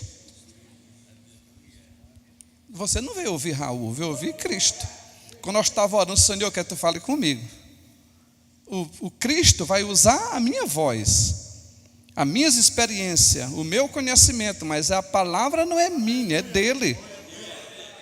E se você entender que é ele através de você, então você pode fazer tudo. Você pode fazer tudo, pode pregar, pode orar, pode orar. O negócio é que a gente vai com medo. Quando vai fazer uma coisa, a gente vai fazendo com medo, porque está acreditando na gente. Ele diz assim, em Marcos 11, 22 e 24: tudo que você disser e crendo, não duvidando do coração, vai acontecer. Acontece que a gente vai botando a mão assim com medo. A gente vai fazendo as coisas com medo. Irmão, o problema desse medo, sabe o que é? A reputação nossa. A gente está querendo é a valorização do eu. O negócio que a gente está querendo é eu. A gente está com medo, o que o povo vai dizer de mim? Ora, irmão, não é você. Se eu estou aqui, não tem nada a ver comigo. O eu, o grande segredo do Evangelho, Mateus 16, 24. Se alguém quiser me seguir, morra, renuncie-se a si mesmo. O caminho é esse. Eu cheguei na casa de um comandante do Corpo Bombeiro de São Luís, ele é até crente, Coronel Roberto. Eu cheguei na casa dele, achei interessante. Quando eu fui chegar na casa dele, ele tinha acabado de reformar a casa na capital, e ele foi mostrar a casa para mim. Ô pastor, entra aqui. Minha esposa, ele mostrou a casa, e veio contando as histórias da casa, e eu alegrando, muito bonito e tal. Quando nós chegamos na sala da casa, que nós fomos sentar, antes de se assentar, o Espírito deu aquela enchida em mim. Eu falei: comandante, permissão, eu queria, antes de nós se sentar, eu quero dizer uma coisa para o senhor. Por não, pastor, por não. Aí eu olhei assim: eu estive olhando a sua casa, muito linda, parabéns. Você, tudo que você gastou aqui ficou em 3 lugares especificamente. Ficou no teto, ficou no piso e nas paredes, não é? Tudo ficou aí. Que beleza. Mas você sabe onde é que o senhor mora? Você sabe qual é a parte mais importante dessa casa? Esse qual é, pastor? O espaço que está vazio nela. Quando chega na casa, você pode falar, gastar milhões. Você pergunta: que tamanho é o quarto? Que tamanho é a sala? Que tamanho é a cozinha? Que tamanho é o banheiro? Porque o espaço vazio que é o mais importante. Assim é a nossa vida, comandante. Ele é advogado, é coronel, tem história. Toda a sua estrutura que só tem esse nome, chama-se paredes de uma casa. É uma estrutura. Mas sabe o que é que Deus mora? No espaço vazio. Quando ele chega na vida do homem, sabe o que ele faz? Ele limpa tudo. E ele limpa não só o que é ruim, não, limpa o que é bom. Tira tudo que é ruim da pessoa e o que é bom dele. Eu sou um bom marido, eu sou um bom esposo, eu sou um bom pastor, eu pago minhas contas, tira tudo. Isso tudo para mim é trapo de imundícia. Tudo, tira tudo. O que tu chama de bom, de ruim, tira tudo. Só vai ficar eu aqui. O que eu quero é espaço vazio, um coração, como ele diz lá em Isaías 66, versículo 2. Este Deus que é alto e sublime, que fez tudo com suas mãos, sabe para quem ele olha na terra? Um homem de um coração quebrantado e contrito. Fulano é estrutura, é pastor presidente. Isso para ele não é nada. Ele quer saber se tu tem um coração quebrantado e contrito. Em Salmo 51, 17. O sacrifício que agrada a Deus é exatamente isso. Um coração quebrantado e contrito. Aí Jesus diz assim: chegou no templo 2 pessoas para adorar, todos 2 vêm adorar. Aí chegou um fariseu, o melhor crente que tem no Novo Testamento. Talvez ninguém, eu não sei o pastor Isaac, mas eu primeiro ando longe de chegar perto dele. Porque ele jejuava 2 vezes por semana. Eu jejuo uma vez e é só até meio-dia. Uma vez até meio-dia. Por semana, ele jejuava 2 dias. Dava dízimo rigorosamente, cuidava de tudo certo. Mas ele entrou cheio de si. Eu faço isso, faço aquilo, eu sou isso, aquilo outro. O Senhor, ele voltou do jeitinho que entrou. Mas entrou um publicano que ninguém sabe até podia fazer as mesmas coisas, ou até mais. Ele não disse. Ele só se quebrantou e chorou. Deus, tenha misericórdia de mim. Eu sou um pobre, miserável pecador. esse voltou para casa justificado. Deus está interessado entre mais de 7 bilhões de seres humanos. Os seus olhos estão procurando um homem, uma mulher de coração quebrantado, coração humilde. É esse que Ele quer usar. Louvado seja Deus. Estou tentando entrar no assunto que o Espírito falou para mim cedo, mas é o próprio Espírito que flui, né? Mas deixa eu dizer uma coisa para você sobre falar em línguas. Ver se eu consigo nessa meia hora. Por que a gente deve falar em línguas, irmãos? Porque você sabe, a nossa igreja cresceu, a Assembleia de Deus, tinha 3 pontos fortes na nossa igreja na história dela. Primeiro, todo mundo pregava. Hoje é só os pregadores mais ou menos. Naquele tempo, todo mundo. No outro dia já estava com a gravatinha e pregando, sem pregar nada. Mas se Jesus salva a cura e batia no Espírito Santo. Todo mundo dizia isso. Segunda coisa, nós tínhamos um perfil. A Assembleia de Deus era conhecida por um perfil de comportamento, chamava bons costumes, uma história, conhecido em todo lugar. Terceiro, era conhecido pelo movimento pentecostal, falando em língua. Jesus batizava o povo, a igreja era fogo vivo. Falava uma coisa, o povo já saia explodindo falando em línguas estranhas. E essas 3 coisas. E eu queria falar só sobre uma, falar em línguas. Por que é necessário? Porque, vamos admitir assim, vamos fazer aqui igual eu estava pregando ontem, eu também falo, voar um pouco na imaginação, né? Quando Deus foi fazer o mundo, e lá no Salmo 139 a gente percebe que Deus é tão sublime, Ele faz as coisas com tanta perfeição, que o salmista ficou de boca aberta. Então lá na eternidade, quando Ele foi projetar o mundo, é como que ele tinha sentado aqui, vamos botar assim, em imaginação, o Pai sentado, o Espírito Santo lá, Jesus do outro, vamos projetar o mundo. Ele fez um planejamento, todo perfeito, do primeiro dia ao último dia, tudo está programado, do primeiro dia ao último dia, conforme Eclesiastes 3, ele estabeleceu o tempo para todas as coisas debaixo do céu. Nessa programação, ele colocou do primeiro dia ao último, tudo está na pessoa de Cristo. Tudo. Ele é o alfa e o ômega, o princípio e o fim. Tudo começa nele, é por ele e termina nele. Tudo. Romanos 11:36. Então ele programou tudo. Quando ele estava programando tudo, ele programou a minha vida. Vocês acreditam que ele programou que Raul nasceria imperatriz no dia 2 de abril da família tal? E ele programou quando me fez, está escrito no Salmo 109:16, quando eu estava sendo construído, ele já tinha uma agenda, um livro, um projeto, que ele escrevia todos os dias da minha vida. Programou tudo. Tem nada que Deus não saiba. Então ele programou. E eu nasci no tempo certo, no planejamento certo. Acontece que esse projeto de Deus, primeiro, existe uma planta de tudo que existe no planeta Terra, tudo. E estar aqui nessa Bíblia. Tudo estar aqui. Mas nós não vemos tudo. Só quem sabe tudo que está aqui e acompanha é o Espírito Santo, que é o mestre de obra. É como alguém que vai fazer um prédio, o engenheiro prepara tudo. Mas a gente que é leigo, olha, não entende nada. Mas pega aquele projeto e bota na mão do mestre de obra competente. Ele pega aquele rabisco e sabe de tudo e faz o que está no projeto. Assim é o Espírito Santo, sabe de tudo que está aqui. A gente não vê, mas está tudo aqui. Qualquer coisa que vai acontecer já está aqui. Vocês acreditam nisso? Tudo está aqui. Essa é uma planta. Pois é, Deus também planejou a minha vida assim. E esse planejamento, Ele plantou no meu espírito, irmãos, conforme Romanos capítulo 12, versículo 3, uma pequena medida da fé. É só uma medida. Ele plantou no meu espírito. Isso é como uma semente. Jesus disse que a menor semente é de mostarda. Mas aquela sementinha pequenininha tem a história daquela planta toda. Está tudo na planta, está tudo na semente. Se for plantada, cuidada, vai produzir. A planta não pode produzir nada mais do que está dentro da semente. Tudo está ali, tudo está dentro daquele projeto.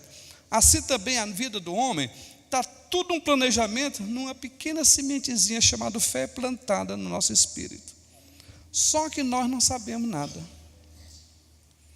A gente não sabe. Se perguntar para você o que vai acontecer amanhã, você não sabe. Você não sabe nada.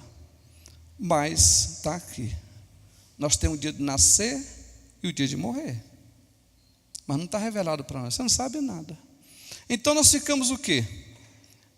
Agora caímos numa situação. Se existe um planejamento de Deus e eu não sei, só quem sabe desse planejamento é o Espírito Santo, que habita em mim e ele penetra nas profundezas de Deus.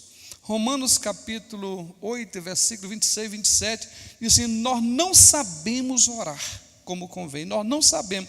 Por que eu não sei orar, irmão? É porque se tem um planejamento para a minha vida e eu vou orar, no meu entendimento, o que acontece? Eu posso estar orando totalmente errado. Eu posso passar o dia todo de joelho orando, mas não estou orando de acordo à vontade de Deus, porque eu não sei o plano. Eu tenho que orar, mas não sei o plano, posso estar orando errado. Não vê muitos jovens que casam errado? Mas eu orei, Senhor, me dá aquela moça. Aquela moça, meu coração, mas é aquela que Deus escolheu para ti? Não sei. Senhor, eu quero ser pastor, mas eu quero ir para aquela igreja. É o que Deus quer? Não sei. Como é que você vai orar? Então, todos nós, por boas intenções que temos, nós vamos orar e devemos orar, mas não sabemos orar como convém. Você não sabe, você precisa orar, mas não sabe. Mas precisa orar, porque Deus, irmão, quando Ele fez a terra, Ele deu aos filhos dos homens, não foi? Aos filhos dos homens. Nessa terra, nesse planeta Terra, Deus fez tudo. E tudo funciona como Ele planejou. Mas Ele não entra se não for chamado. Segunda coisa, Deus fez o homem. Tudo foi Deus que fez. E é um mundo nosso individual. Mas Deus não entra no mundo se não for chamado. Deus entregou para você e deu uma chave para o lado de dentro. A Bíblia diz em Apocalipse 3:20: eis que estou à porta. Estou na porta e bato. Se tu abrir, eu entro. Por isso, tem uma resposta. A gente vê crianças morrendo de fome, como ele foi na África e viu. Pessoas morrendo de droga. Você vê tanta calamidade e Deus está debaixo do cruzado. E você diz: mas por que isso? Porque Deus não entra. Ele entregou para ti a responsabilidade. Ele vai entrar para chamar. E a forma de chamar é orar. Se tu orar, tu dá legalidade para Deus entrar na tua vida e entrar no teu mundo. Se tu não orar, Ele não entra. Só quem entra onde não foi chamado é o diabo. Mas ele pode ser expulso. Mas Jesus só entra onde foi chamado, porque ele não pode ser expulso. Ele estabeleceu leis e ele não quebra. Você sabia que o nosso país, a nossa lei do país, ela dá uma legalidade. Na sua casa só entra quem você quiser. Pode ser quem for. A pessoa educada chega na casa, bate na porta. Entre. A pessoa entra. Mas ele não pode se sentar. Ninguém pode sentar antes que o dono da casa mande você sentar. Sente. Aí ele pode sentar. Porque o direito da casa é dele. Se você quiser entrar, ele pode te expulsar. Pode sair da minha casa. O direito é meu, a casa é minha. Assim esse mundo é nosso. Deus deu esse mundo aos filhos dos homens. O salmista no Salmo 8, ele diz assim, ele faz uma oração: fazes, Senhor, que esse homem tenha domínio das obras das tuas mãos, pois tudo puseste debaixo dos seus pés, todas as ovelhas, os bois, os animais do campo, as aves do céu, os peixes do mar, e tudo que anda pelo meio dos mares, tudo o Senhor colocou debaixo do nosso governo, e ele não entra. Olha, todo ser humano para entrar na terra tem que ser pelo útero de uma mulher.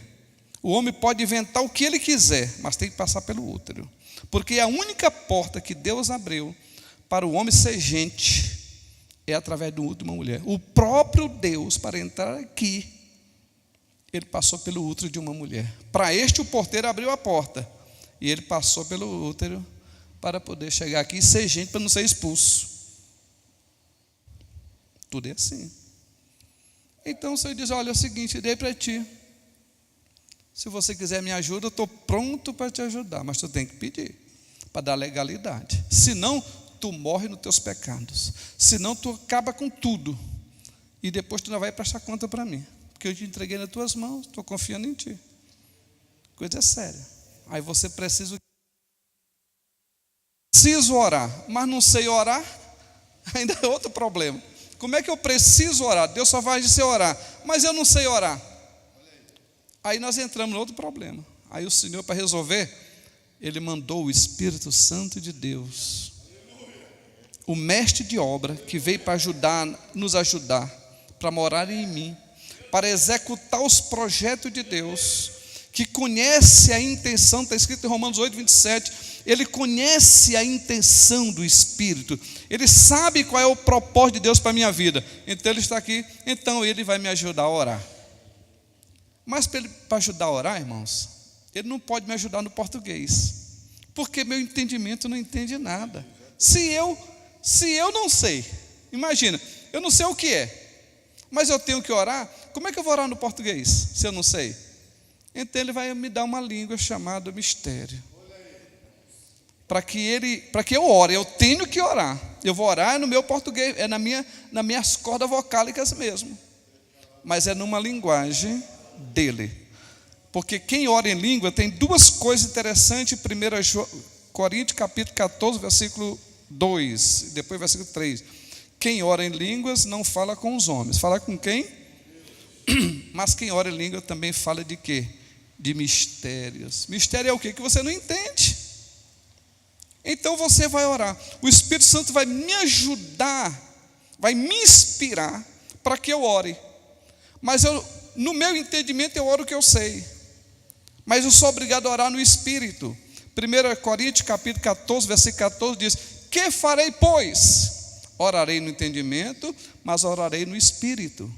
O que é orar no entendimento? É tudo que você entender, seja calado, seja no pensamento, seja falando, seja no inglês, no português, você entendeu?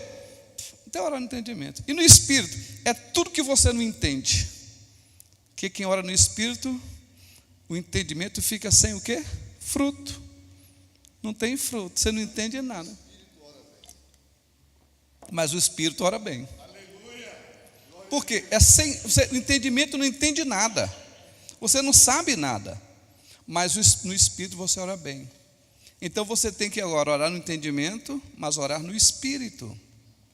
Quando você ora no Espírito, o Espírito de Deus flui, e ele vai interceder por você, conforme Romanos 8, 27, até com gemidos inexprimíveis. Ele vai entrar na profundeza de Deus, mas é você falando, não é os outros falando, é você falando, agora numa linguagem que ele te deu. Você é batizado no Espírito Santo, recebe o dom de falar em línguas, e você vai falar uma língua ininteligível, mas só o Pai entende. E quando você está orando, então o Espírito Santo está trabalhando em você, para colocar você dentro do plano que ele estabeleceu. É o Espírito de Deus que faz isso. Ele veio para isto, ele veio para nos guiar em toda a verdade, ele veio nos convencer do pecado, do juízo, ele veio nos ajudar em nossas fraquezas. É o Espírito Santo. Então todo crente deve ser batizado no Espírito Santo, falar em língua e orar. Sabe como? Efésios 6, versículo 18, orando em todo tempo, com toda oração e súplica no Espírito. Lá em Judas, versículo 20, que só tem um capítulo, 20 diz assim: mas vós, amados, edificando-vos sobre a vossa fé santíssima. Sabe fazendo o quê? Orando no Espírito Santo. Você vai construir essa casa. Está sendo construída uma casa espiritual em nós. O homem inteligente, ele constrói a sua casa sobre a rocha. Ele precisa construir a sua casa. E a construção passa, o Espírito Santo, que é o mestre de obra de Deus, ele te ajuda a construir a casa, para você falando numa linguagem sobrenatural. Porque só no português não dá. É preciso falar uma linguagem diferente. que o pai entenda. Deixa eu dizer uma coisa assim para os irmãos. Todo mundo aqui eu sei que é pai e mãe, né? As mulheres são mães, não são pai. Eu, graças a Deus, Deus me deu 5 filhos. Agora tem o meu neto. Ele fica bobo com o neto. Neto é uma coisa demais. Mas a gente pega o filhinho da gente com 1 mês, 2 meses. Menino de 1 mês, 2 meses, 3 meses, sabe falar, irmãos? Não. Mas você fala com seu filho ou não fala? E ele fala com você ou não? Fala. Eu mesmo falava com meus filhos, conversava era hora. Hoje eu converso com meu neto.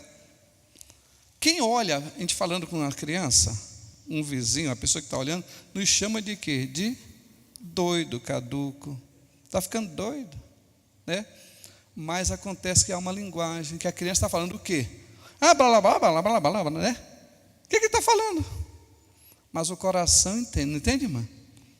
É uma linguagem que só o coração da mãe e do pai entende. Mas ninguém entende, só isso. Assim somos nós com o Senhor. Está ficando doido? Está parecendo bêbado? Tu está falando da carne, tu está doido? Mas só o coração do Pai entende. O Espírito está fluindo. E nós estamos falando com o Pai. Os segredos de Deus.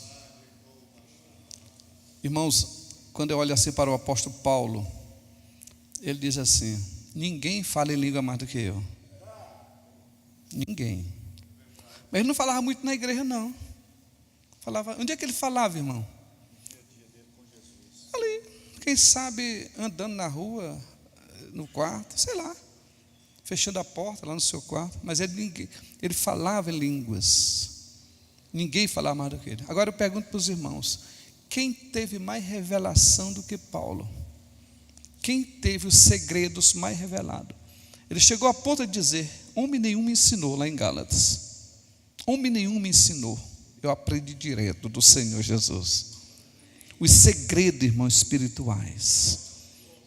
A pessoa que está falando em línguas estranhas. Eu vou dizer uma coisa mais para os irmãos. O doutor Tiago, lá no capítulo 3, ele fala, tem um capítulo, nesse capítulo 3, ele fala de um assunto muito importante, chamado da língua. Não é?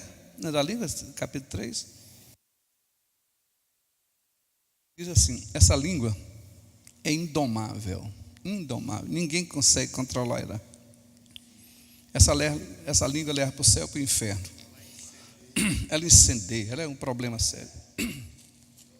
Mas ele faz uma comparação. Um navio, eu sei que hoje tem navio maior do que naquele tempo. Hoje tem navio de 20 andares. Eu nunca vi, mas eu tenho uma irmã que ela viajou num navio de 19 andares. É um transatlântico, é uma cidade ambulante. 20 andares, irmão, é coisa demais. Tem tudo nesse avião, ou nesse navio. Mas sabe quem controla aquele navio? Um homem que tiver o leme na mão. É o que Tiago disse, se tiver na mão. Ele controla. Assim, Tiago diz, quem controla é essa língua. Quem consegue controlar a língua, governa o corpo todo. Ele muda toda a estrutura, ele conduz tudo. A ciência moderna hoje já descobriu que a língua é o centro do sistema nervoso, irmão. Tudo que você disser, a Bíblia já diz isso em Provérbios. O que você fica preso pelas tuas palavras. E a Bíblia já diz que pelas tuas palavras tu és condenado, pelas tuas palavras tu és salvo. A língua, quem conseguir controlar essa língua, controla toda a nossa vida e a nossa história.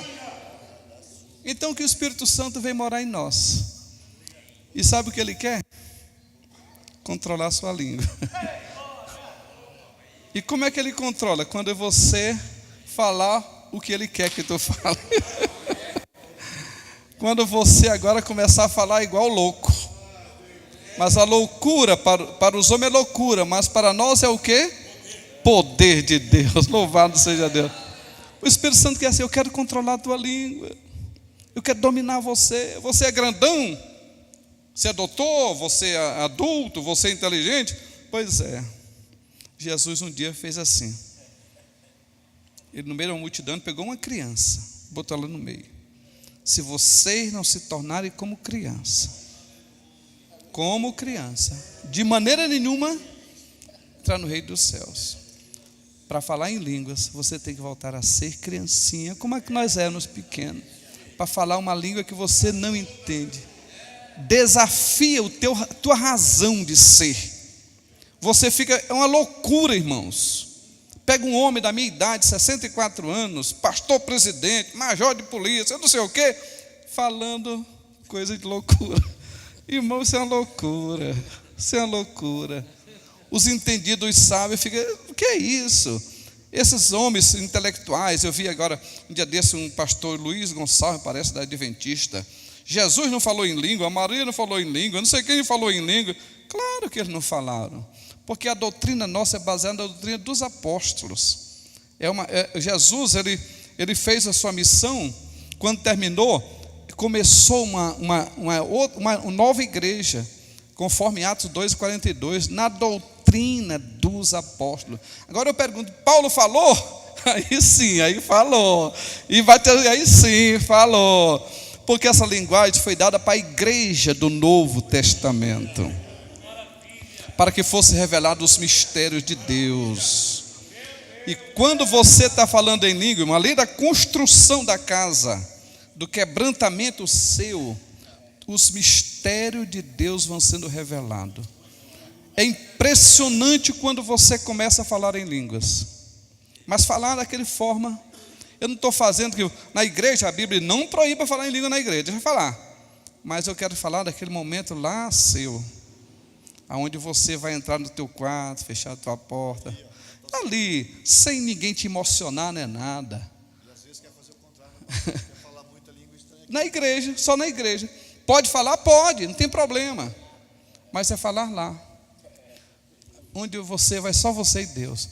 Vai acontecer assim, teu entendimento vai ser aclarado pelo Espírito. Você vai ficar como a tua língua, um domínio do Espírito, que você vai conter na tua garganta os altos louvores de Deus. Aonde a tua vida, ela vai fluindo, naturalmente, você vai entrar no caminho do aperfeiçoamento dos santos. Tudo você vai ficar leve e fácil, manejo na mão do Espírito Santo. Você vai dirigir a igreja, o Senhor vai te dar a graça, é Ele que vai dar a graça, é Ele que vai te dar a visão, tudo é Ele, aleluia. Você sabia que agora, como diz lá em Zacarias, me parece 4:6, não é por força, não é por violência, mas é pelo meu Espírito. Você pode preparar o melhor sermão do mundo, mas se o Espírito Santo não vier dar graça, não adianta nada. Você pode cantar a melhor canção, mas se o Espírito Santo não der graça, não vale nada. Você pode ser o pastor mais bem preparado do mundo, mas se o Espírito Santo não te der graça, não vale nada. Porque tudo é pelo Espírito. Estamos vivendo o tempo do Espírito. Louvado seja Deus. Então você pode falar em línguas todo dia, toda hora, todo momento. Você não pode ficar enferrujado. Pastor, obreiros enferrujados. Eu estava um dia desse, uma experiência pessoal. Apesar de ter, quando eu vou falar sobre eu tenho uma matéria que hoje eu dou para os missionários, só falar em línguas. Só esse assunto. Mas eu passo 4 horas de relógio, irmão, para poder pormenorizar para eles, para dizer, porque falar em língua tem várias divisões. Tem uma que chama-se edificação, que essa ninguém entende, tem outra que chama-se para interpretação, tem outra para intercessão, tem outra como sinal. São muitas formas. Agora, aí eu fico pensando assim, a pessoa que vai entrar assim para fazer a obra de Deus, ele precisa entender que vai depender do Espírito Santo até na hora de abrir a boca. O que ele vai fazer, vai decidir. Ele vai abrir a boca. Por exemplo, eu vou dar aqui alguns exemplos, nesse tempinho aí. Um dia chegou uma pessoa para mim, lá veio um pastor congregacional, um dirigente. Melhor, um auxiliar do dirigente, era o vice. Chegou para mim e disse, pastor, eu não vou mais me congregar com um pastor falando de tal. E ele estava tão zangado, mas disse assim para mim, pastor, se descer um anjo do céu, e mandar que eu volte a congregar, eu não congrego. Vê a zaga dele, só para você ter ideia. Eu ouvi toda a história dele sem dizer uma palavra ouvindo. E ele me contou isso. Quando terminou tudo, e eu orei assim: Senhor, eu preciso só de uma palavra de sabedoria. Eu não vou dizer o que para esse moço? E o rapaz até parentado dele. Quando ele terminou de conversar, eu disse: vamos orar? É para ir embora, né? Vamos orar. Quando nós ficamos em pé, eu disse assim para ele, uma palavra: ovelhas não brigam. Tudo que o Espírito Santo me disse foi isso: ovelha não briga. Aí eu orei, ele foi embora. No outro dia, quando eu amanheci o dia, eu fui lá numa farmácia, que era de um presbítero, e eu passei, encostei lá e estava lá. Quando ele me viu: pastor, pelo amor de Deus, eu não dormi de noite, eu não dormi. Que foi, meu irmão? Pastor, eu não sou bode, eu sou ovelha, pastor. O senhor disse que a ovelha não briga. Pastor, pelo amor de Deus, eu não sou bode. Pastor, me deixa na igreja, eu vou me congregar, agora eu não quero. Resolveu tudo, seu Deus. Você vê como é o Espírito Santo? Dá uma palavra, você não precisa dizer nada, irmão. Chegou um médico, irmão, assim que saiu aquela revista Thompson, aquela Bíblia Thompson, a Thompson estava na moda. Aí chegou um médico da Igreja Batista, crente, muito conhecido, irmão, doutor Benedito, chegou para mim e disse: pastor, compra uma Bíblia Thompson para mim. Ele paga. Tá bem. Eu mandei comprar.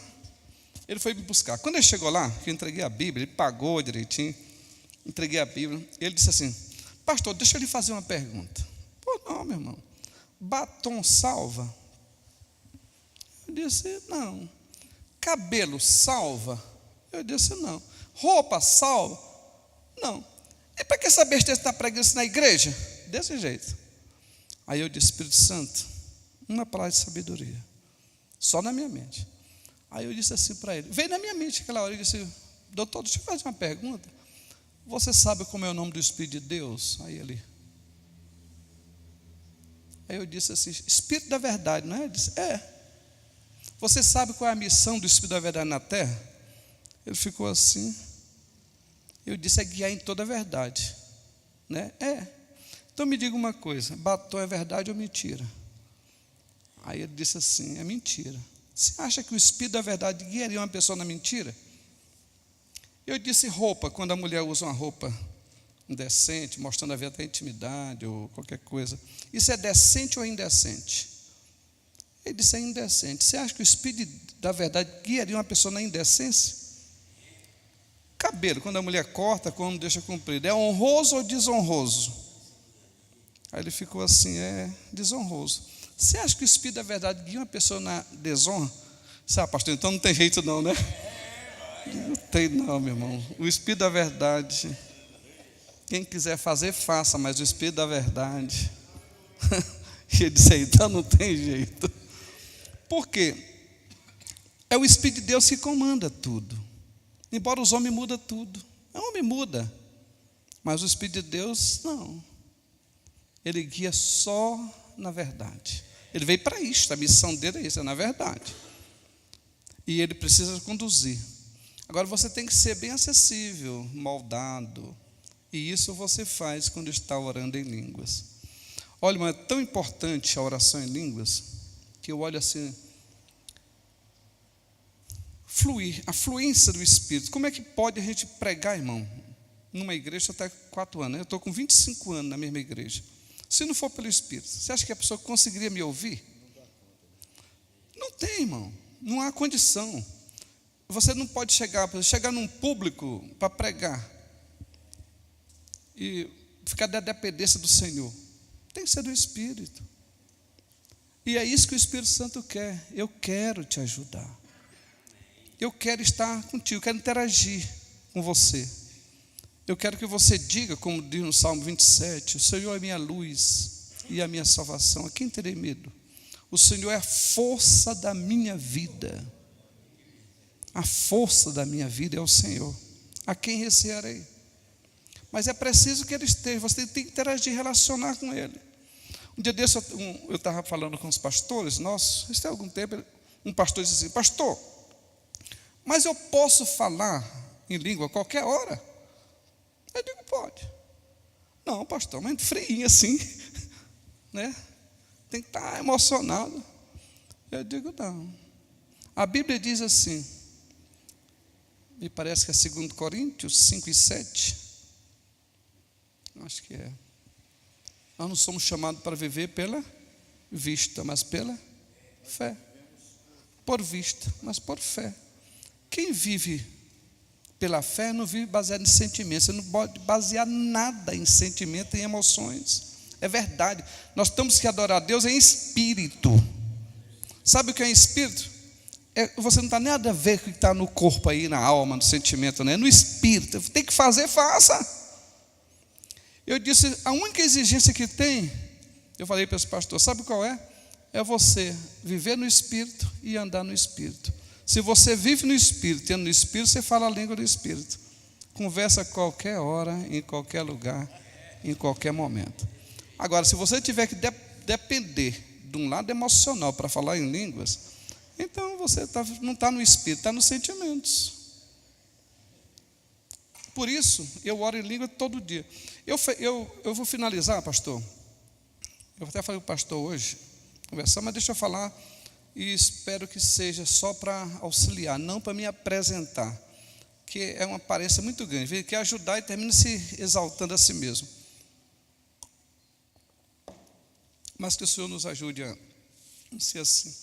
Um tempo desse, algum tempo atrás, eu fui percebendo uma coisa.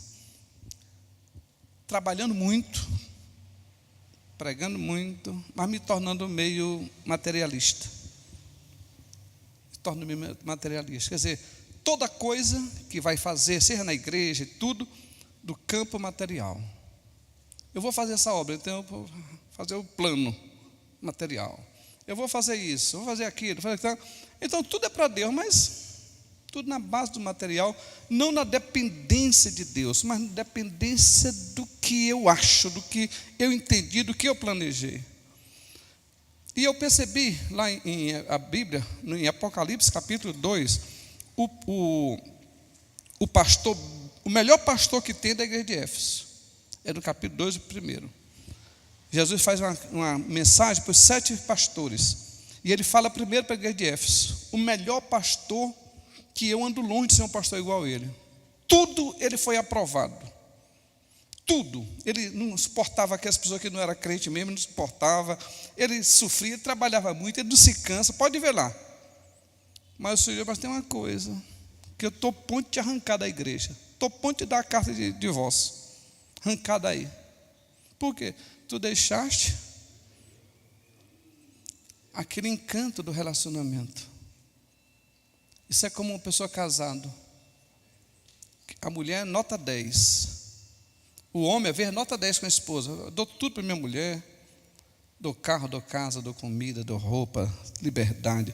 O que ela quer? Só tem uma coisa. Aquele amor que eu tinha no começo, já não tenho mais. Eu faço tudo por ela. Sabe o que está acontecendo? Ela está a ponto de me largar.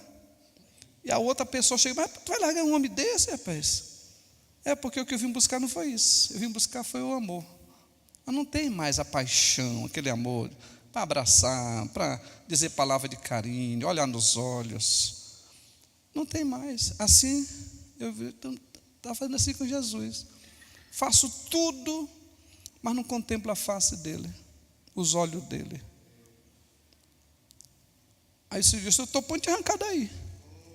Aí eu fiquei pensando, meu Deus, a Bíblia diz no Salmo 123, a ti que habita nos céus, levanta os meus olhos. Eu venho para a casa de Deus, no Salmo 27,4, é para contemplar o Senhor, a formosura do Senhor.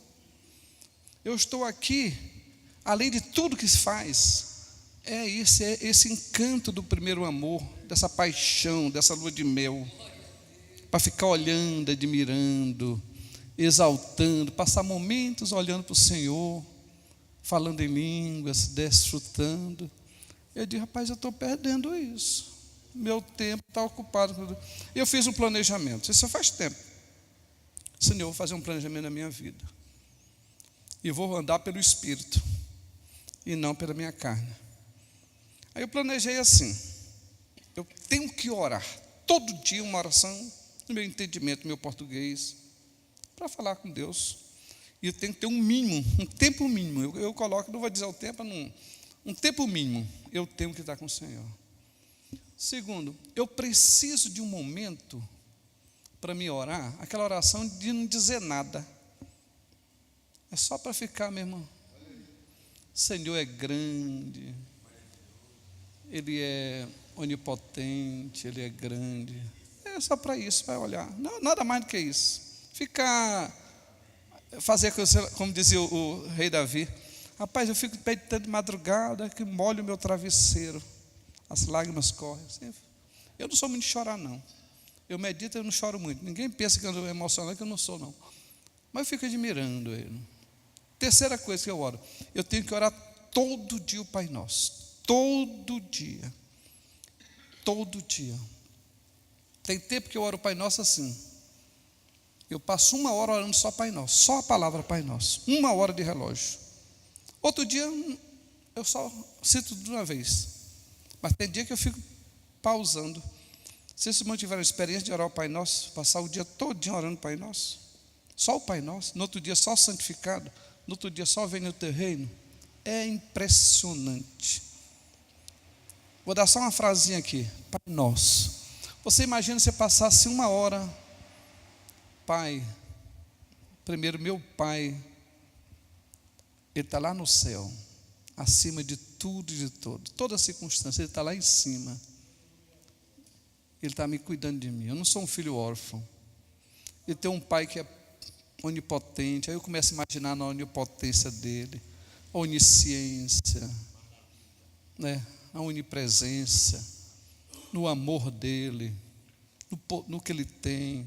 Meu Deus, é meu pai. Meu pai. Ele disse que não me deixaria órfão. Eu não sou órfão, eu não sou um cão sem dono, não. Eu tenho um pai. Irmão, 1 hora de meditação. Quando termina, meu Deus, quando você termina uma oração dessa, você está um filho. Você imagina você ter um pai desse? Quem tem um pai como aqui de Franca, tem um homem riquíssimo, aí eu sou o pai, ele é meu pai. Já pensou, o cara fica só quebrando carro na rua aí, solto. Agora você imagina Deus. E assim eu poderia falar do Pai Nosso o tempo todo. Mas todo dia o Pai Nosso. Todo dia eu tenho que orar em línguas. Todo dia.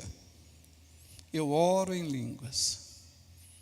Falando ao Senhor. E eu tenho um tempo mínimo. No mínimo tantos minutos. Eu não posso orar menos. Aí fico orando.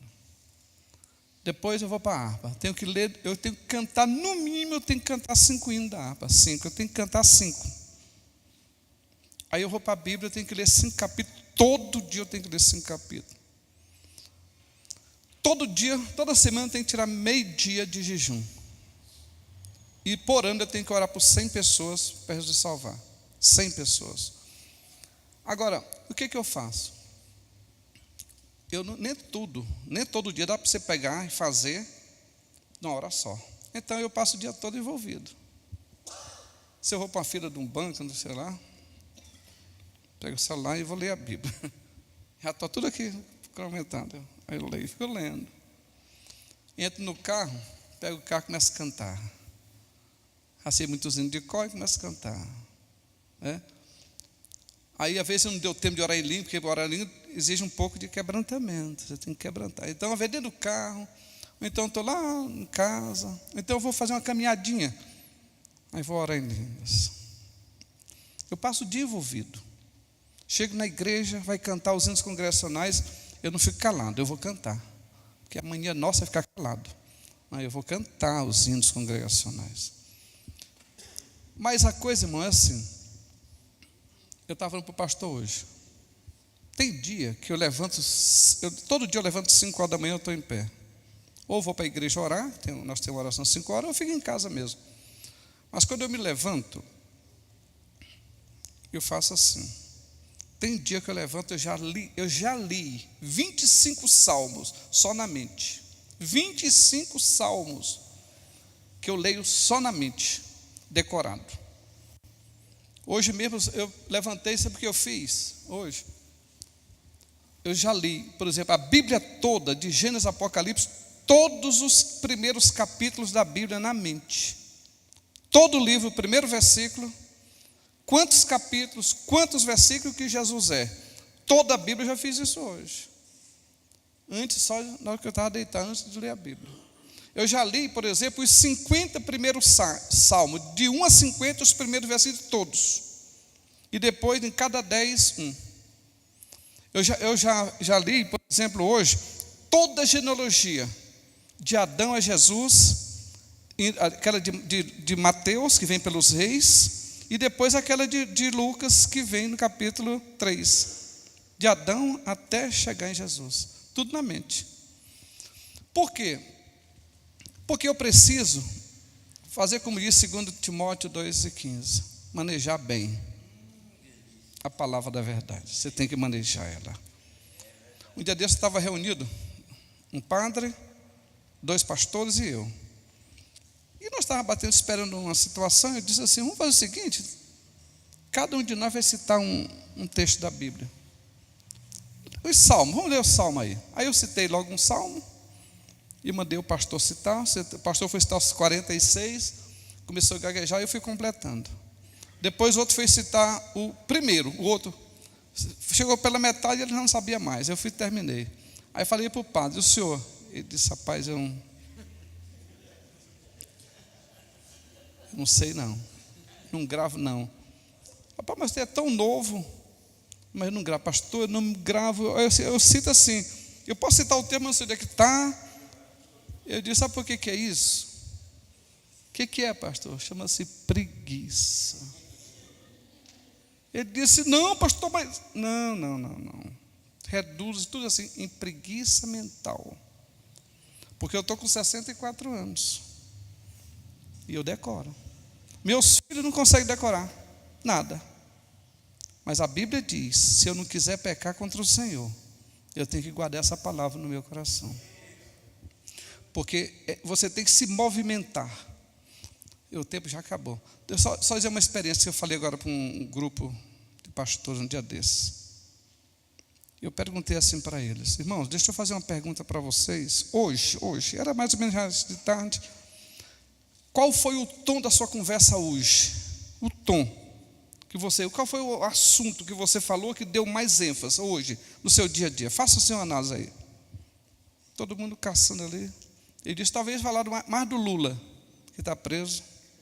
Ou você falou do petróleo, ou falou do negócio, ou falou da casa, ou falou do futebol, ou falou de mulherada, ou de não sei de política, não sei de quem, não sei o quê. Pois é, isso demonstra que você é uma pessoa materialista. O homem espiritual, o tom da conversa dele é a palavra. O tom. Ele pode fazer negócios, pode falar com a família, o que ele for, mas ali está a Bíblia. Em tudo está a palavra de Deus. Porque é o tom da nossa vida, é a palavra. A palavra entranha-se em nós. E toda vez que tocar em nós, se alguém tocar em você, qualquer coisa, seja para conversar, fazer negócio, ou brigar, xingar, falar, só tem que sair de você a Bíblia, a palavra, porque é essa palavra que está em você. Se alguém falou mal de você, regozijai-vos, alegrai-vos, porque é grande o galardão no céu. Ah, mas hoje aconteceu isso e está cumprindo o que diz o Senhor, é promessa de Deus. Ah, mas está acontecendo isso, graças a Deus, em tudo dai graça. Tem que sair a Bíblia, porque o que está em nós é a palavra. Não foi assim que o irmão leu hoje, João 1,14? E o verbo se fez carne e habitou entre nós, cheio de glória, cheio de graça e de verdade. Ele se fez carne, ele está habitando em você. Cristo habita em nós. Ele está habitando em nós. Ele e nós somos um. Eu e Cristo é um só. É por isso que ele é a cabeça e nós somos o corpo, porque nós somos só um. Quando você olha para mim, não pode ver o Raul, tem que ver Cristo em mim. Quando você escuta eu, não está me escutando, tem Cristo falando. Quando você vê eu passando na rua, ali é crente, é Cristo. Agora quando passa, não é mundano, aquele não sei se é crente. Irmão, quando eu viajo missões aí no Brasil, eu vou atrás de missionário, aí você fala, visita. Eu costumo dizer, nunca pergunto se a pessoa é crente. Eu tenho que chegar e dar a paz do Senhor. Eu tenho que chegar da paz do Senhor e você tem que corresponder, porque eu percebi que era crente. Agora, se eu perceber que não é, eu dou bom dia. Agora, crente tem que saber. Se eu chegar no lugar, eu não quero que ninguém me pergunte: pai, você é crente, né? Você é pastor, né? Tem que dizer, porque a minha vida tem que corresponder a isso. Não foi assim que fizeram com Eliseu? Ninguém não foi dizer: eu sou profeta, eu sou homem de Deus. Não, a mulher: aquele homem é um verdadeiro homem de Deus. Meus amados, Deus abençoe. Obrigado por dar esse tempo. Obrigado, pastor Isaac. Que a paz do Senhor esteja convosco, e que o Espírito de Deus que habita em vós vos faça florescer para glorificar a Deus e ser uma luz que reflita a beleza e a glória de Deus nessa terra. Deus abençoe, amados. Obrigado. Espírito Santo de Deus, vem tocar em minha vida agora, vem encher meu coração, vem trazer uma nova unção, vem Espírito Santo de Deus.